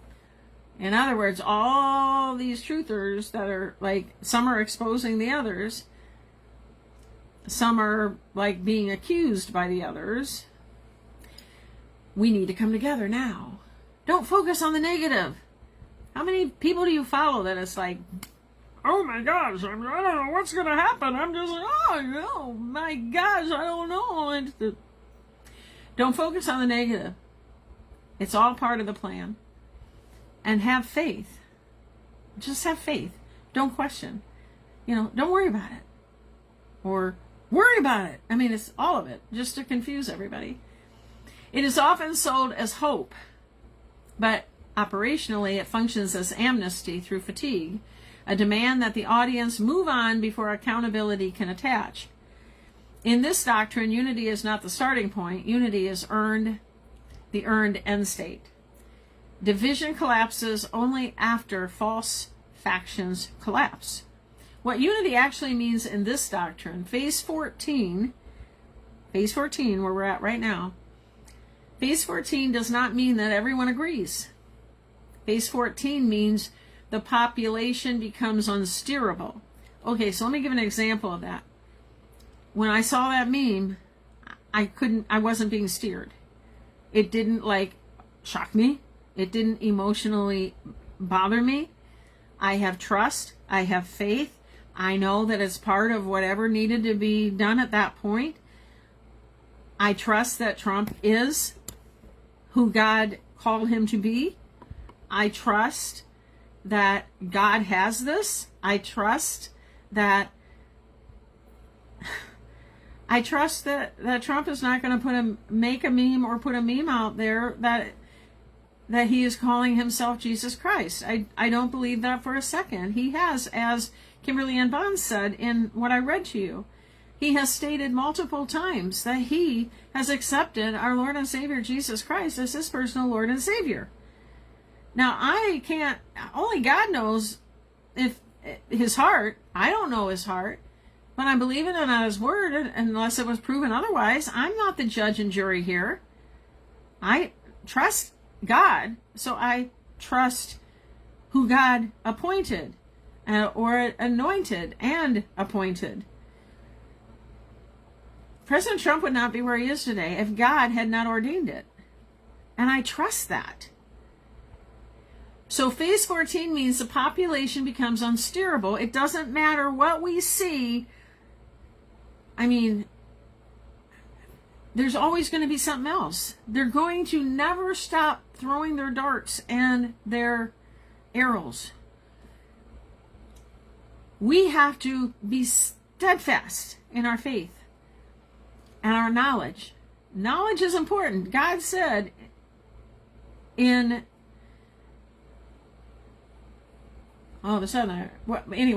for my people will perish for lack of knowledge. I know that scripture. I quote it all the time. 6:4. Anyway, it's chapter 6, verse 4.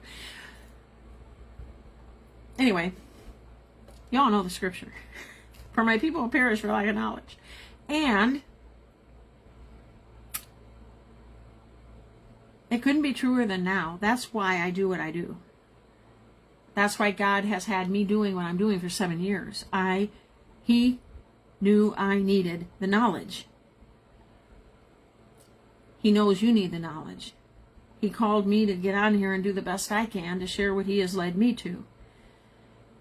In him. And in obedience to him.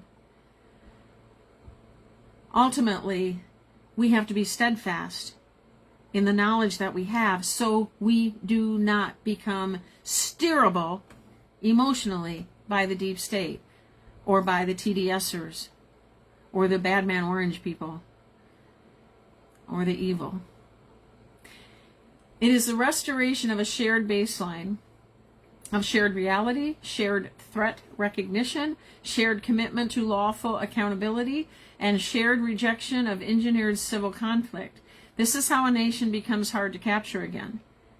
So when we become solid as a people,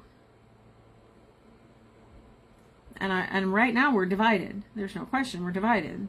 Them and us. The Democrats and Republicans, or the liberal or the conservatives, even the Christians. Think of how the church is being divided. That response, that comment I read to you, where that person in church comes up to this person and says, you better stop posting about Trump because, it's going to ruin your witness.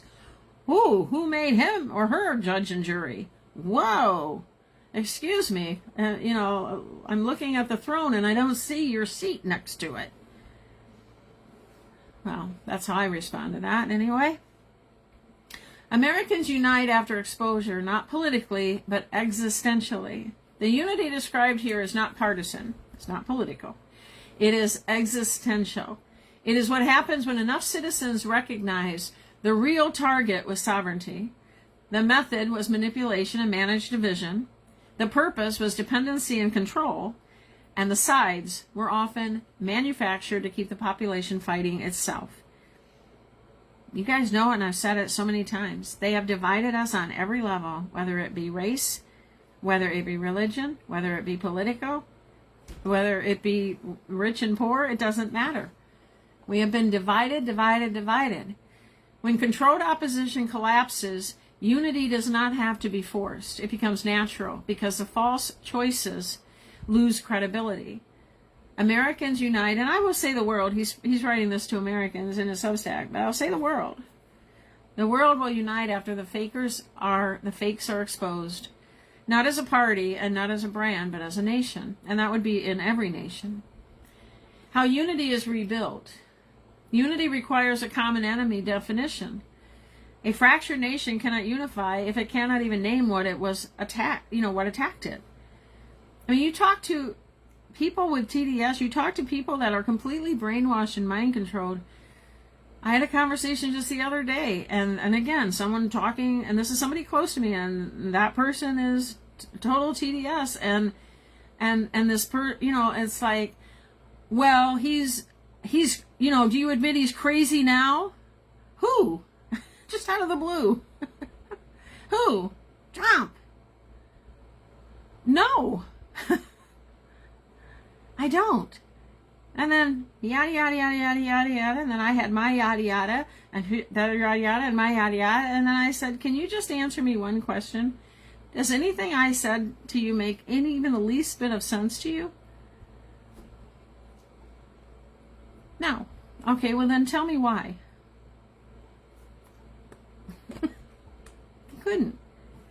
They couldn't put into words. No, it doesn't make any sense to me. Why? Tell me why. Let's do it. Break it down point by point. What doesn't make sense to you that I just said to you about yada, yada, yada? Can't do it. They don't even know what they're angry about or why. They just listen to the narratives and the talking heads of the people they follow. Phase 14 clarifies the enemy definition at the level of structure. Capture systems, transnational exploitation pipelines, narrative control mechanisms, and corruption networks that profit from chaos. Unity does not require uniform ideology. Unity requires shared recognition of the threat architecture. Unity also requires justice without vengeance. Accountability remains non-negotiable, but vengeance, that's a trap. Phase 14 establishes a disciplined posture. Investigations remain evidence-driven. So everything I said to this person, I had the evidence to support it. I have the information in my files. Just say the word and I'll send it to you. Of course, they never say the word. I will back up everything I just said to you that completely negates what you said. Completely. Whatever you heard it from, whoever you heard it from, I have the proof it's false. Okay, so investigations remain evidence-driven. So we don't say things we don't have, the things to back it up with. Guilt remains individual, not collective. Punishment remains lawful, not mob-driven. I mean, who's doing all the mobs and who's doing all the violence? And it was like that in 2020 and 2021 as well. Reforms remain structural and not symbolic. A nation that replaces one form of lawlessness with another becomes governable only through repression, and that is not sovereignty. Unity also requires a civil legitimation. Isn't that a word? I haven't heard that one. Legitimation. Unity requires a civil legitimation process. Once public confidence collapses, institutions cannot demand trust. They must earn it through transparency. That's what they're doing in the Trump administration. They are like releasing, declassifying information, being transparent. Even Trump, switching out Kristi Noem for Mark Wayne Williams, I think is his name, and letting Pam Bondi go and replacing her. Transparency and measurable reform and auditable systems, all of the fraud, bringing it out, showing where it was, showing what's going on in these different states and so forth. And that there's consequences for violations and visible correction of past failures. Legitimacy is built as an operational capability, not a public relations campaign. And fourth, unity requires a new information ethic. Phase 14 codifies the discipline developed earlier into a cultural standard. We verify before amplifying. We resist outrage bait. No matter what people say to me in the posts that they comment on, or whatever they're doing to shoot an arrow at me or a dart or try to shut me up, insult me, all of that stuff. I resist that outrage bait. It's bait. It's like, what can I say to get her riled up and get her really mad? Well, I may get riled up and I get really mad, but I have the ability, by the grace of God, to have self-control. That's a fruit of the Spirit, and that is only through the grace of Jesus Christ that I'm able to do that, because don't think it doesn't bubble up in me, and there's 101 things I want to say that God gives me, and I, by free will, it's my decision, it's my choice not to take the bait, and that's what we all need to work at in all areas of our lives. We refuse dehumanization. In other words, they cut us down. They call us names. They want us to feel like we're less than whatever. And we refuse to be to be dehumanized. We measure claims by evidence, not tribe. Like, well, everybody else says it, so I'm going to say it too. No, like I said to you, when I showed you that about the taxes, I got to look that up. I got to go to Reuters. I can't say for sure because I didn't look it up. If I look it up and I don't find it on Reuters, then I'm certainly not going to believe that person. That, it's just like the person that said, and the people that said that meme was made by Nick Alvear of Good Lion Films. I was shocked. Like, really? Nick Alvear did that? He made that? I didn't even know he did artwork, and I follow him, and I've watched many of his films and so forth. So I started digging into it. Oh, it was Nick Adams. You know, what? If I could do that, if I can find that, these people could have. But they just don't take the time. And that really causes chaos and problems when they have followings and they're not taking the time to verify the information that they are putting out there. And for that I say shame on them. They measure claims by evidence, not tribe, and they treat morale as a weapon and not a mood. A population with an information ethic becomes hard to infiltrate, hard to demoralize, and nearly impossible to steer into civil conflict. And fifth, unity requires local bonds stronger than national manipulation. Strategic fracture campaigns rely on national abstraction, turning citizens into stereotypes. Phase 14 is rebuilt from the ground up. Community, local community cohesion, faith communities resisting provocation, veterans and law enforcement restoring trust through legitimacy and service, and civic organizations focused on shared needs instead of tribal theater. When local bond strengthens, national level manipulation loses power. Morale is as a strategic dominance. Morale is not optimism. Morale is the population's willingness to endure stress, remain disciplined, and pursue the mission without collapsing into despair or rage. Demoralized people surrender oversight. When they're demoralizing us, there is a plan to that. They are cutting us down and calling us names for a reason. Demoralized people surrender oversight, demoralized people outsource decisions, like they won't make a decision on their own because they don't want to be attacked. Demoralized people accept managed decline as inevitable. Of course it was going to happen this way. There's nothing we can do about it. Demoralized people become easier to steer. The sheep. The end state of Phase 14. Phase 14 is complete when shared reality is restored enough to prevent mass manipulation. Shared reality, that means we're all on the same page, or the vast majority. And in my opinion, he didn't put this number in here, but Q always said that 4 to 6% will be lost forever of the population. Now this is worldwide. How they came up with that number, I don't know. How Q came up with that number, but Q's been right about a whole lot of things. So I think scientifically or strategically or however else, I don't know. Maybe it's even Project Looking Glass, or they know before, nothing can stop what is coming. I don't know. But they said 4 to 6% will be lost forever. Meaning 4 to 6% will not share that reality, meaning the truth. 4 to 6% of worldwide will not be part of a shared reality, and that shared reality is the truth. Phase 14 is complete when trust in institutions begins returning through auditability and reform.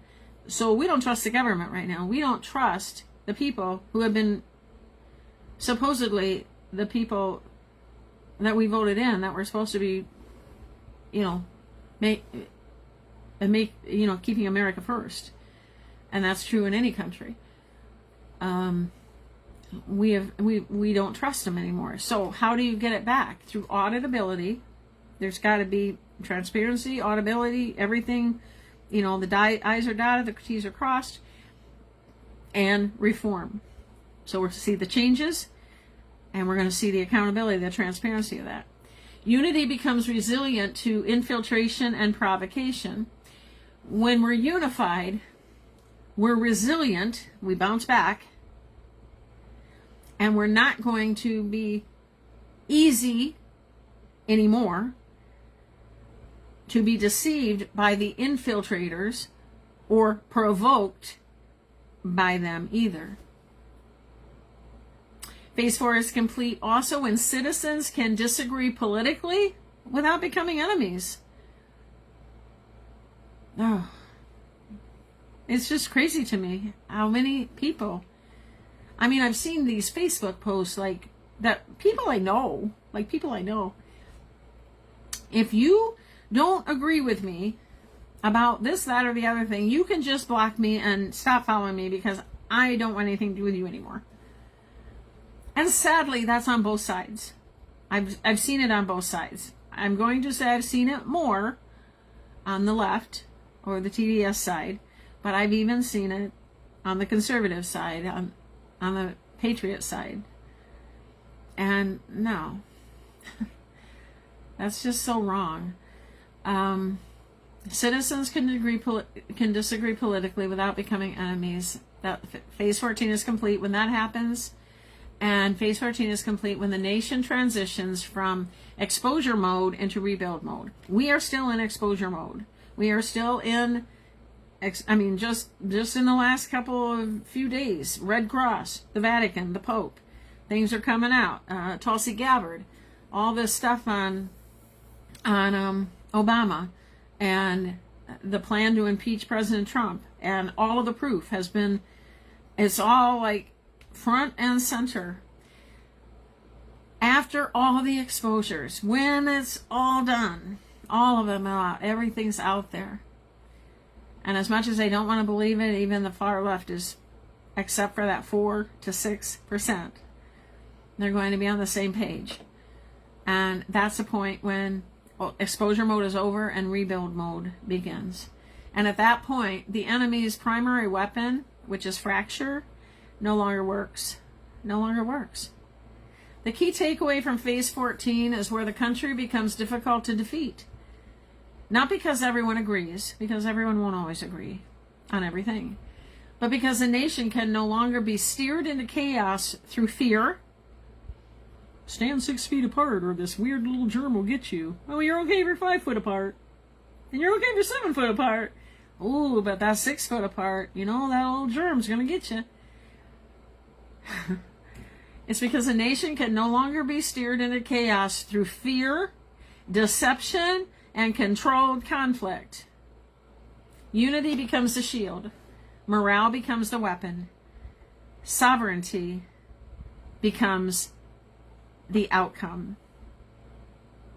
And going from phase 14 into 15, the bridge to phase 15 is once unity becomes resilient and the false factions lose oxygen, the enemy, the adversary, is forced into direct survival behavior, high-risk escalations, desperate operations, and final attempts to preserve remaining power nodes. I think that's what we're seeing now. That is the threshold of the final battle. What did I show you about the dress that Melania wore?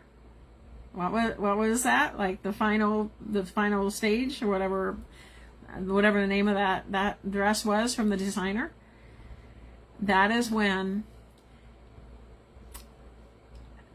that is the threshold, the bridge to phase 15 of the final battle. And next, in phase 15, the name of that one is the final battle. And late 2026 to early 27, like we're just about at mid 26 right now. Mid to late 2026 to early 2027, the last escalation attempts, the collapse of the remaining power structures, and the decisive end of the captured order. Phase 15 is going to be brilliant. And that will be our next phase in this article by Alpha Warrior of what is the plan. So with that being said, we're going to go right away into part 7 of 10 of the fall of the Cabal. Now, I want to read a couple of comments before we do, because a couple of them came in while we were doing that article. So let me see. Yep, you guys said you heard that lightning warning. Thank you for that. And Ruth Ann heard it as well. And Nikki said, yes, I remember that guy who was arguing on your Facebook page about the Trump doctor meme. You explained it so well tonight. And I was very interested in the Red Cross connection and that it might be JFK Jr. that he was laying hands on. And again, it could be, it may not be. Thank you, Nikki, for your comment. Red Cross, guys, the whole Red Cross thing, just be prepared. It's ugly and it's bad, and it's sinister and it's evil, and just be prepared. And that's what President Trump is doing. He is preparing the way for these exposures to come out, and letting people know, like letting us know, we who are awake, so we can help others become aware. It's just like the Vatican and the Catholic Church.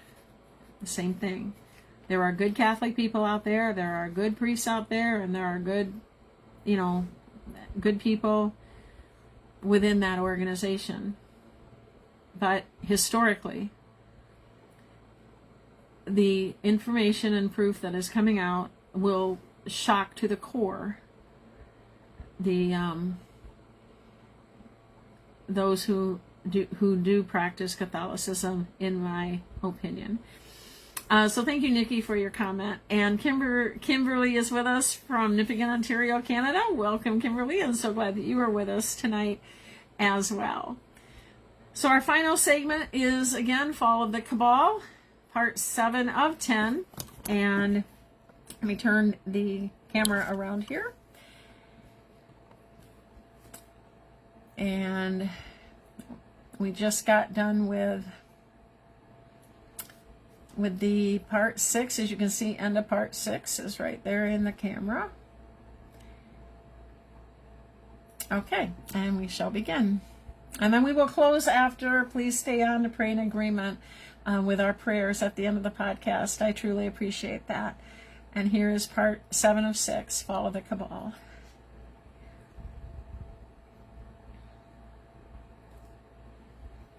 Witches and Warlocks. This is Marina Abramovic, a Serbian performance artist who likes to display the limits of the body and the possibilities of the mind. She pioneered a new notion of identity by focusing on confronting pain, blood, and physical limits of the body. Let's have a look at her work.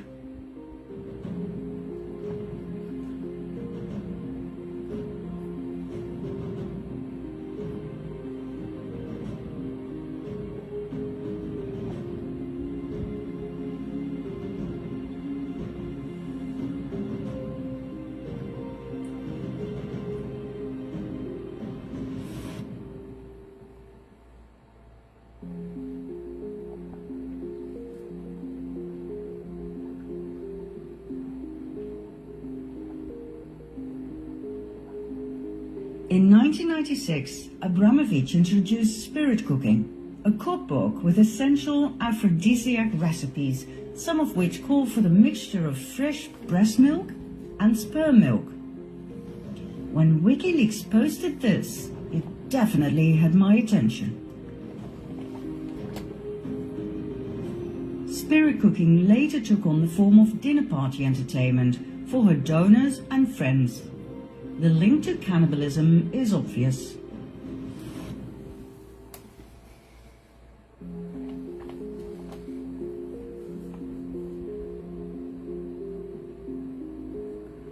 Abramovic furthermore made her appearance in the leaked Podesta emails. Why am I not surprised? I discovered this photo of Abramovic and John of God. Exactly. The very same Brazilian healer who was recently arrested and charged with multiple accounts of abduction, abuse, rape, child trafficking, and murder.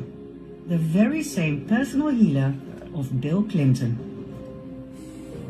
This picture is particularly interesting for the Dutch viewers. Before Willem-Alexander became King of the Netherlands, his mother Beatrix was on the throne. She frequented Abramovic's performances. On this particular occasion, she wore a brooch that seems to be a pizza slice. Now this may be far-fetched, but let's see. Meet Maxima Zorreguieta, born in Argentina, and now married to our king, Willem-Alexander van Oranje-Nassau, and daughter of the late Jorge Zorreguieta, who served as cabinet minister during the so-called Dirty War of dictator Jorge Videla. Maxima had 4 sisters and 2 brothers. One of her sisters is Dolores, an artist who came to the Netherlands in 2005 to exhibit her work. The exhibition was called Love Romance. Have a look for yourself.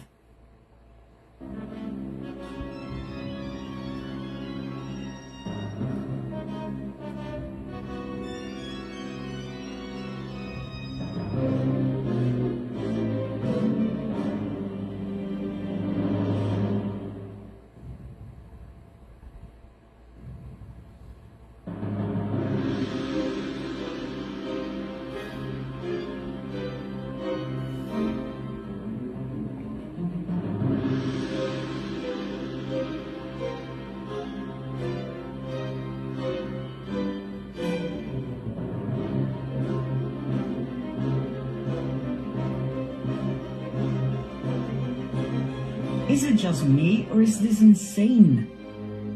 To me, this looks like an outcry for help from a severely traumatized woman. In June 2018, Maxima's younger sister, Inez, was found dead in her apartment, hung with a scarf from a doorknob. Doorknobs have proven to be lethal for quite a few people lately. Death by hanging from a doorknob has a significant symbolic meaning that intelligence agencies immediately recognize. It means choked for In other speaking words, out against the not cabal. suicide, but murder.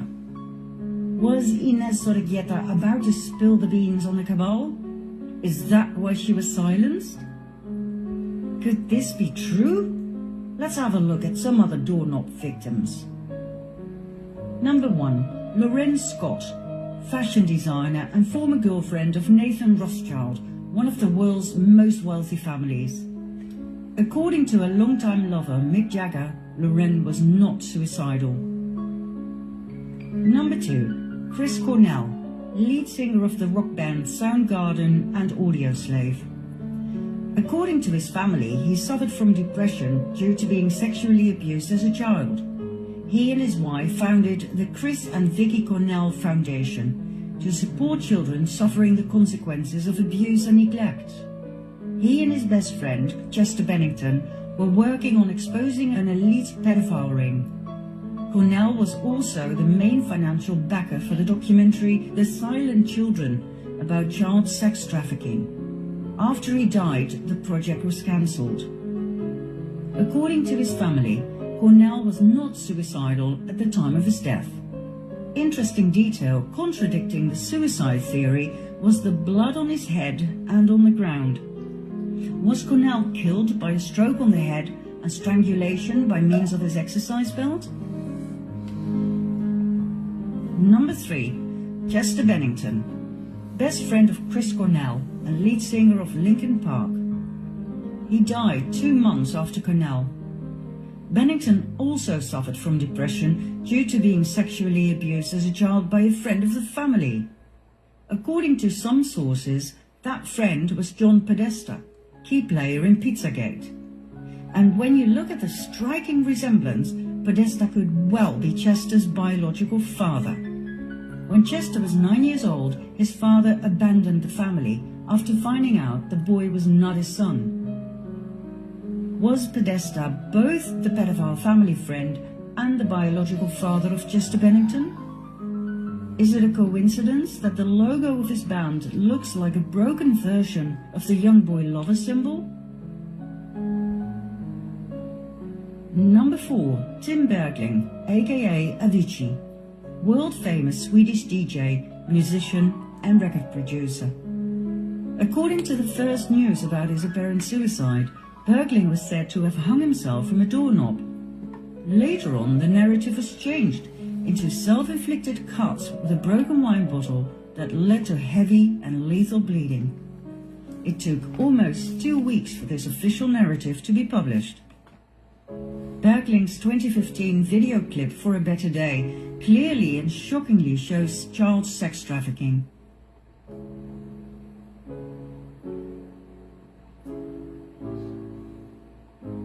At the end of the video clip, Bergling turns out to play the part of the abused boy, now grown up and ready to take revenge on his abusers. Did he actually experience these horrors in his childhood? Was he murdered for bringing this out into the open? Bergling's family believes he did commit suicide, yet his girlfriend expressed her disbelief. Number 5. Annabelle Nielsen, ex-wife of Nathan Rothschild, who also lost Lorenz Scott through hanging, remember? According to her family, she died of a stroke, but according to friends, she was found hanging by a scarf from a doorknob. Number 6. Aaron Swartz, computer programmer and activist for internet freedom, for which he founded Demand Progress and Reddit. He died after hacking into MIT and JSTOR. Swartz was arrested and charged with computer fraud. However, 1 week after his alleged suicide, it became apparent that Swartz had leaked the hacked documents to WikiLeaks. One can only speculate as to the contents. Number 7. Kate Spade, American fashion designer. Spade led delegations to Haiti for the No Ceilings initiative of the Clinton Foundation, aimed at the global support of women and girls. Haiti is one of the main places on earth for child trafficking, and we've already seen the involvement of the Clintons in part 4. What did Kate Spade know that led to her death? Why did her husband Andy appear in public 2 days after her death wearing a rat mask? Was Kate about to rat to betray the Clintons? Was Andy Spade forced to wear the mask as a warning to others who just might rat? Number 8. Anthony Bourdain, celebrity chef, TV presenter and author. Bourdain openly criticized Hillary Clinton on multiple occasions. He spoke out strongly against globalization and deeply hoped Henry Kissinger would be called out for the war crimes he committed. Bourdain had been to Pedophile Island, Haiti, to shoot an episode for his TV program, No Reservations. A month before his death, he posted a tweet about the wrath of Hillary Clinton he had experienced.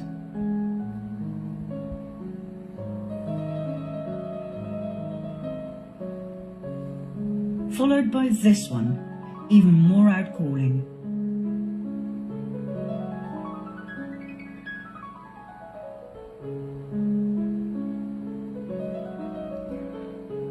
And then Bourdain died a sudden and unexpected death. So, what are we dealing with here? The world has obviously gone mad. We've already seen the normalization of pedophilia. Now the elite takes it a level higher, worshipping the devil and normalizing cannibalism. You don't believe me? Watch this.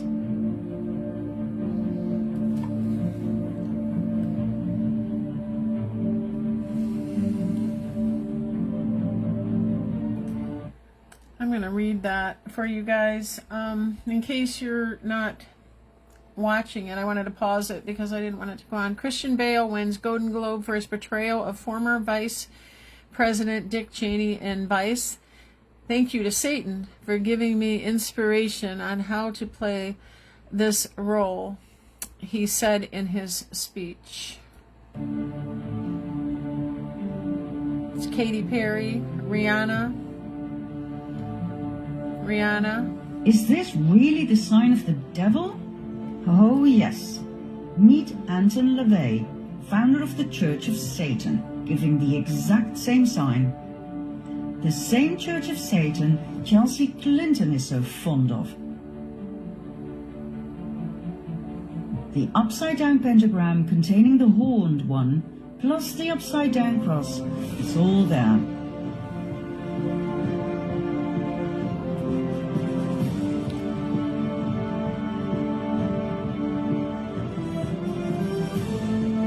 Chelsea Clinton, upside down cross.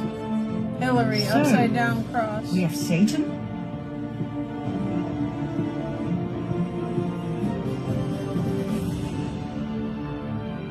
We have blood.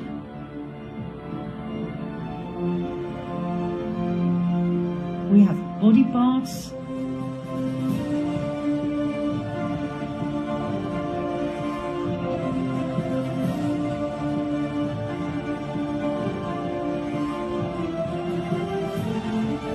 We have cannibalism.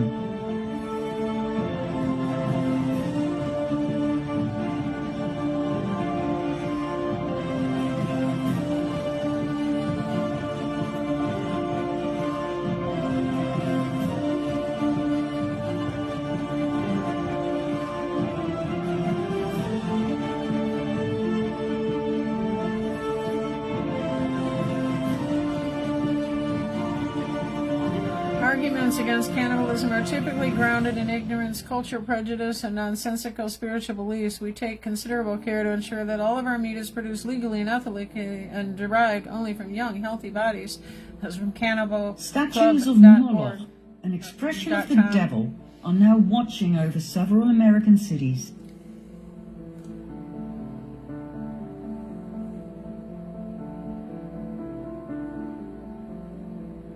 And only recently, a new one Baphomet. was placed in Rome.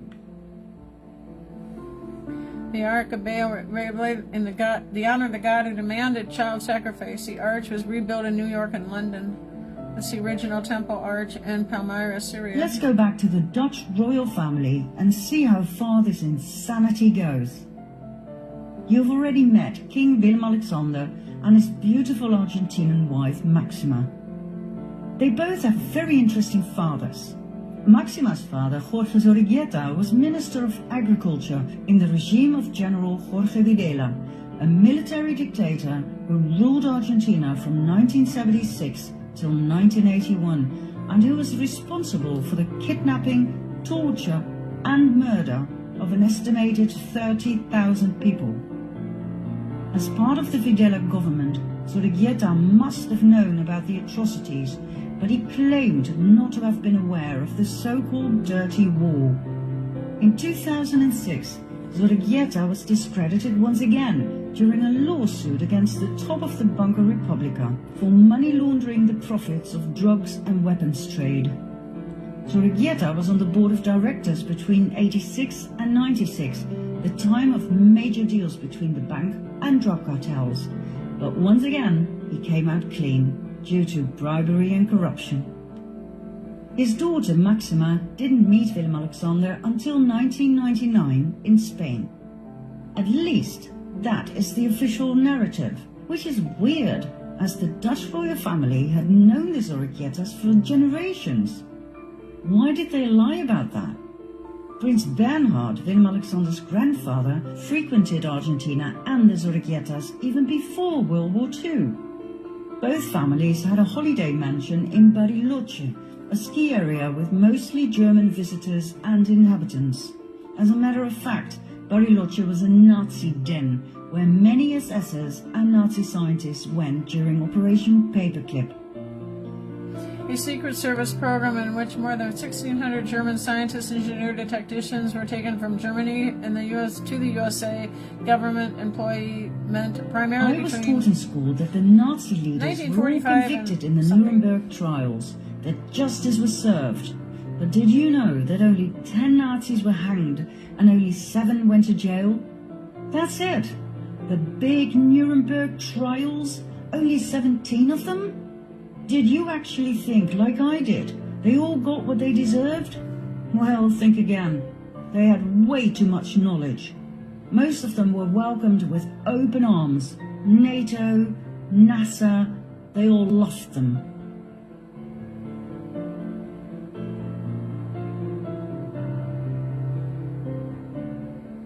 Many SSers, scientists and engineers did not go to the US but to South America instead, especially after their retirement.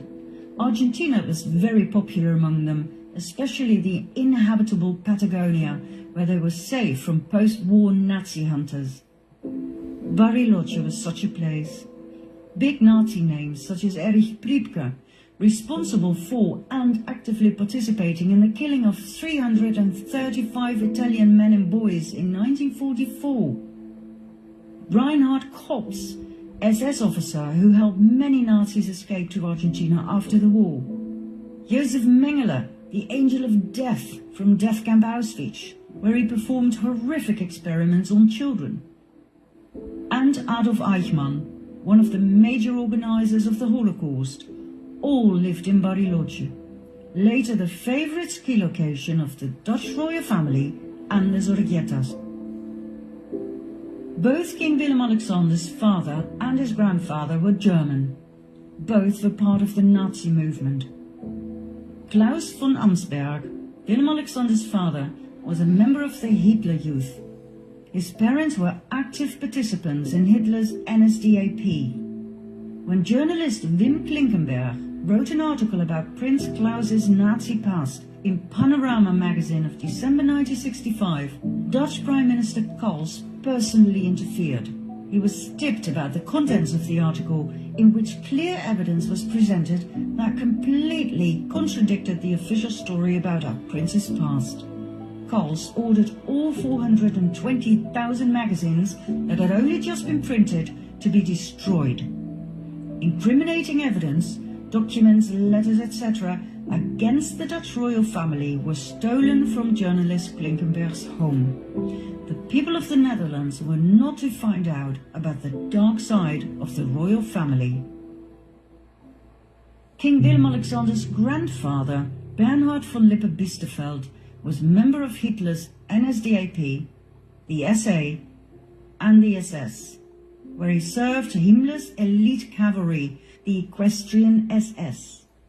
During the Nuremberg trials, the Equestrian SS was the only division that was not prosecuted, so that Bernhard von Lippe-Biesterfeld, by that time married to the Dutch Queen Juliana van Oranje-Nassau, would remain safe from prosecution and from scrutiny.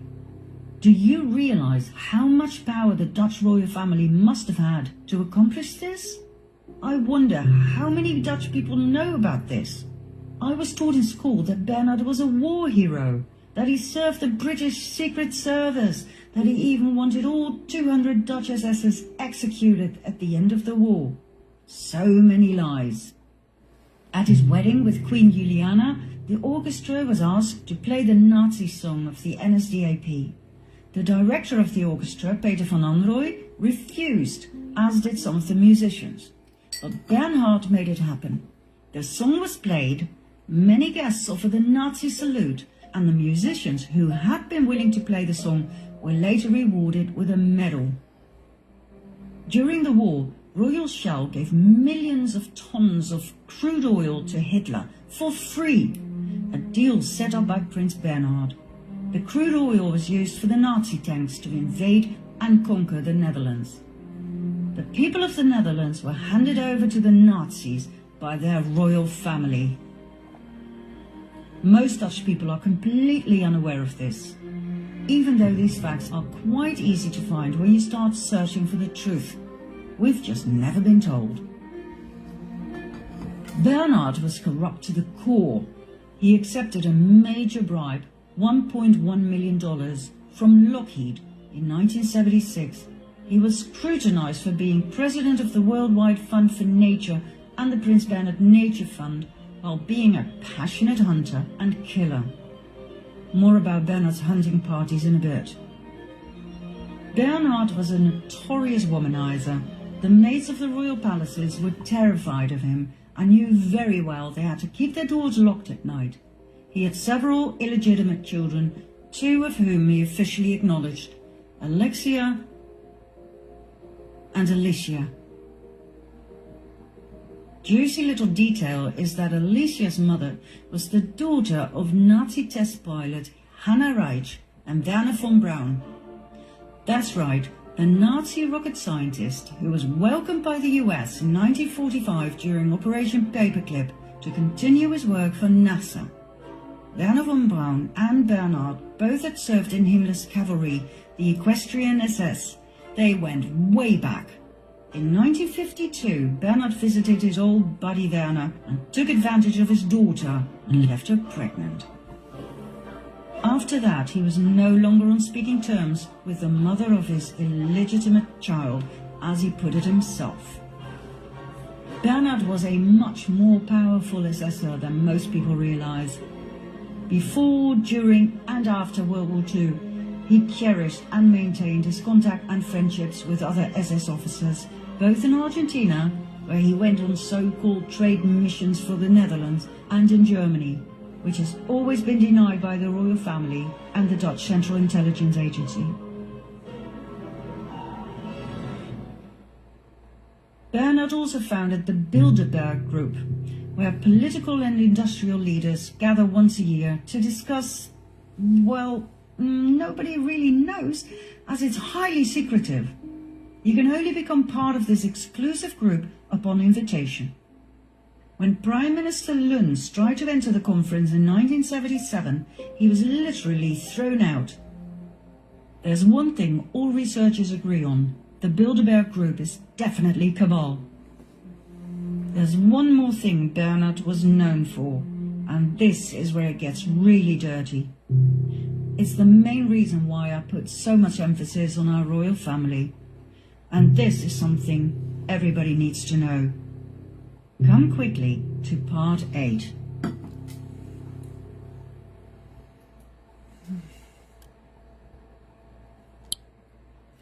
There is so much that we didn't know. And so much of it is so difficult.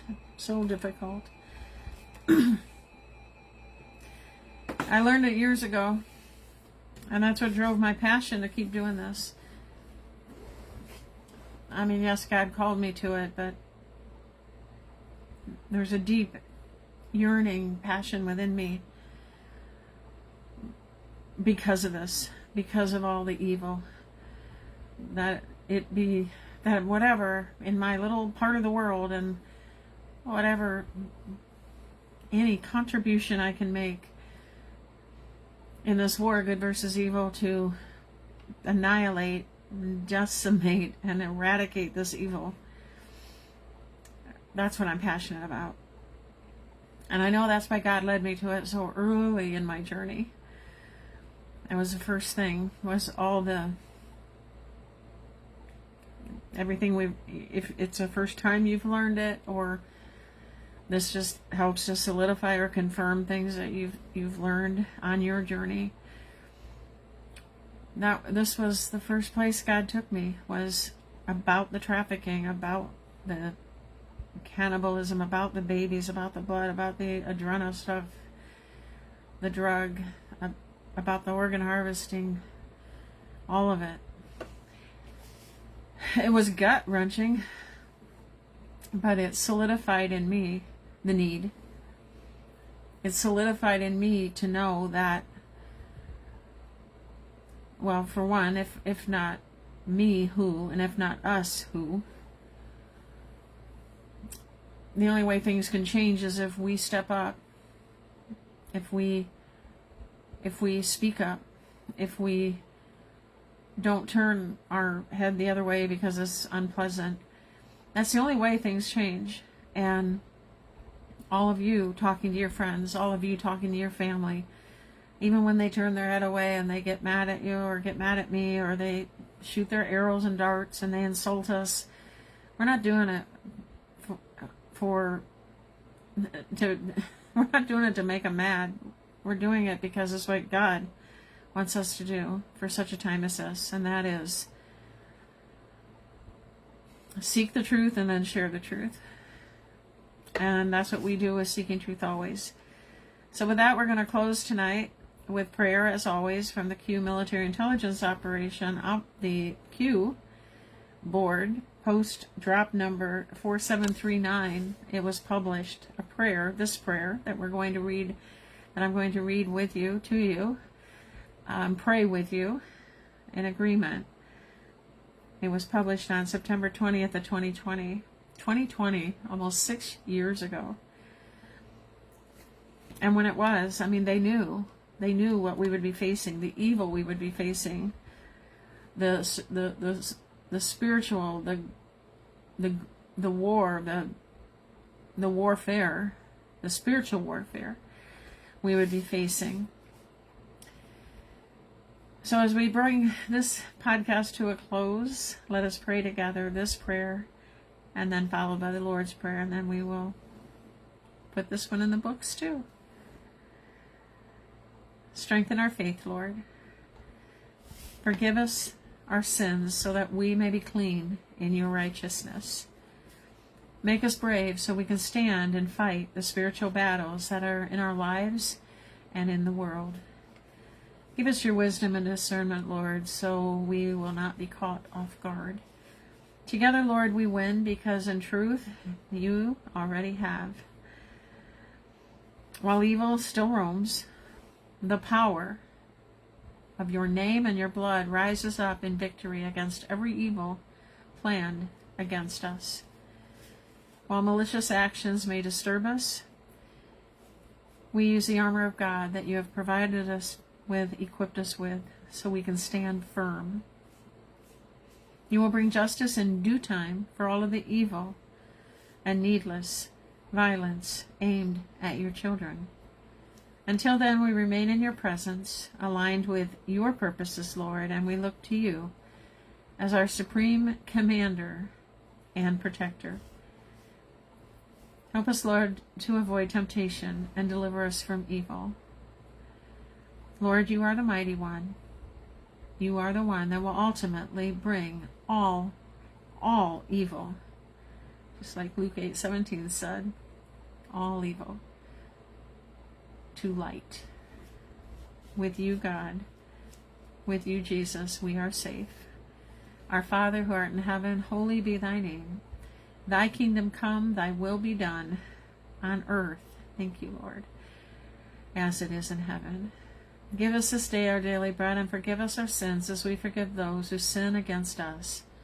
And lead us not into temptation, but deliver us from evil, and thank you for delivering this world from evil. For thine is the kingdom and the power and the glory forever and ever. And all the people said, amen. I wanted to just make one comment about this video we just watched, and it was not my plan, but clearly God's plan.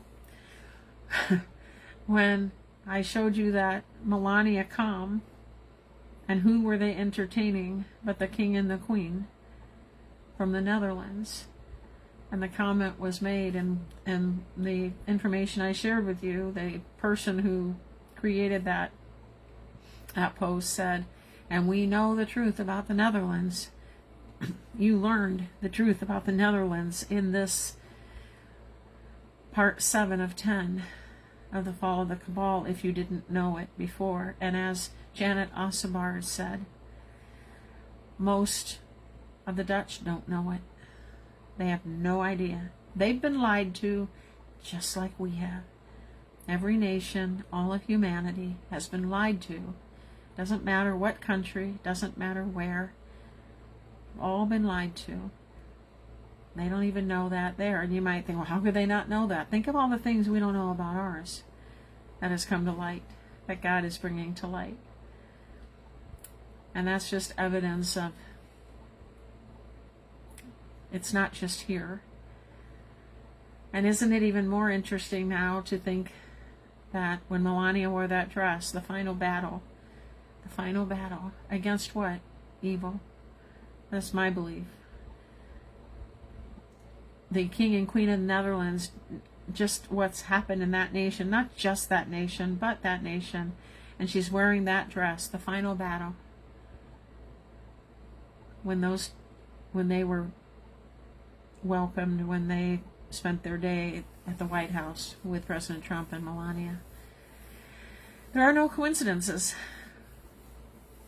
I call them God incidences. And I think it's a God incidence as well that I just happened to tonight come across for part of my outline that particular calm that I wanted to share with you guys. And then here it was on part 7 in the fall of the Cabal as well. That's called divine organization. Definitely divine means of the Lord. All right, so that'll be it for tonight. Thank you for being with us here. For those that are still here, I was going to say this earlier. I'll probably say it on another podcast too, but I forgot to earlier. But we hit a new milestone with Seeking Truth Always on Rumble, 6,000 followers. So that's you guys. So many of you, most of you. Some of you, maybe not, but most of you. So thank you for being part of the Seeking Truth Always family. And we've hit, I can't even believe we've hit 6,000. And it was March of 22 when I started the channel. I know that's peanuts compared to the hundreds of thousands of followers that some people have, but for me that just has this little personal circle of influence. It's unbelievable. But that's where God wanted me to be, and that's where He told me to start that channel. because he knew you'd be there. All of you who are watching from Rumble. So thank you. Thank you for watching, for all that support Seeking Truth Always, by watching, by commenting, by liking, by sharing, or by financial donation. I'm grateful for you, and I thank you from the bottom of my heart. So with that, I'm going to close. This is Nancy with Seeking Truth Always, and I look forward to seeing you next time. And until we meet again, God bless you, and bye for now.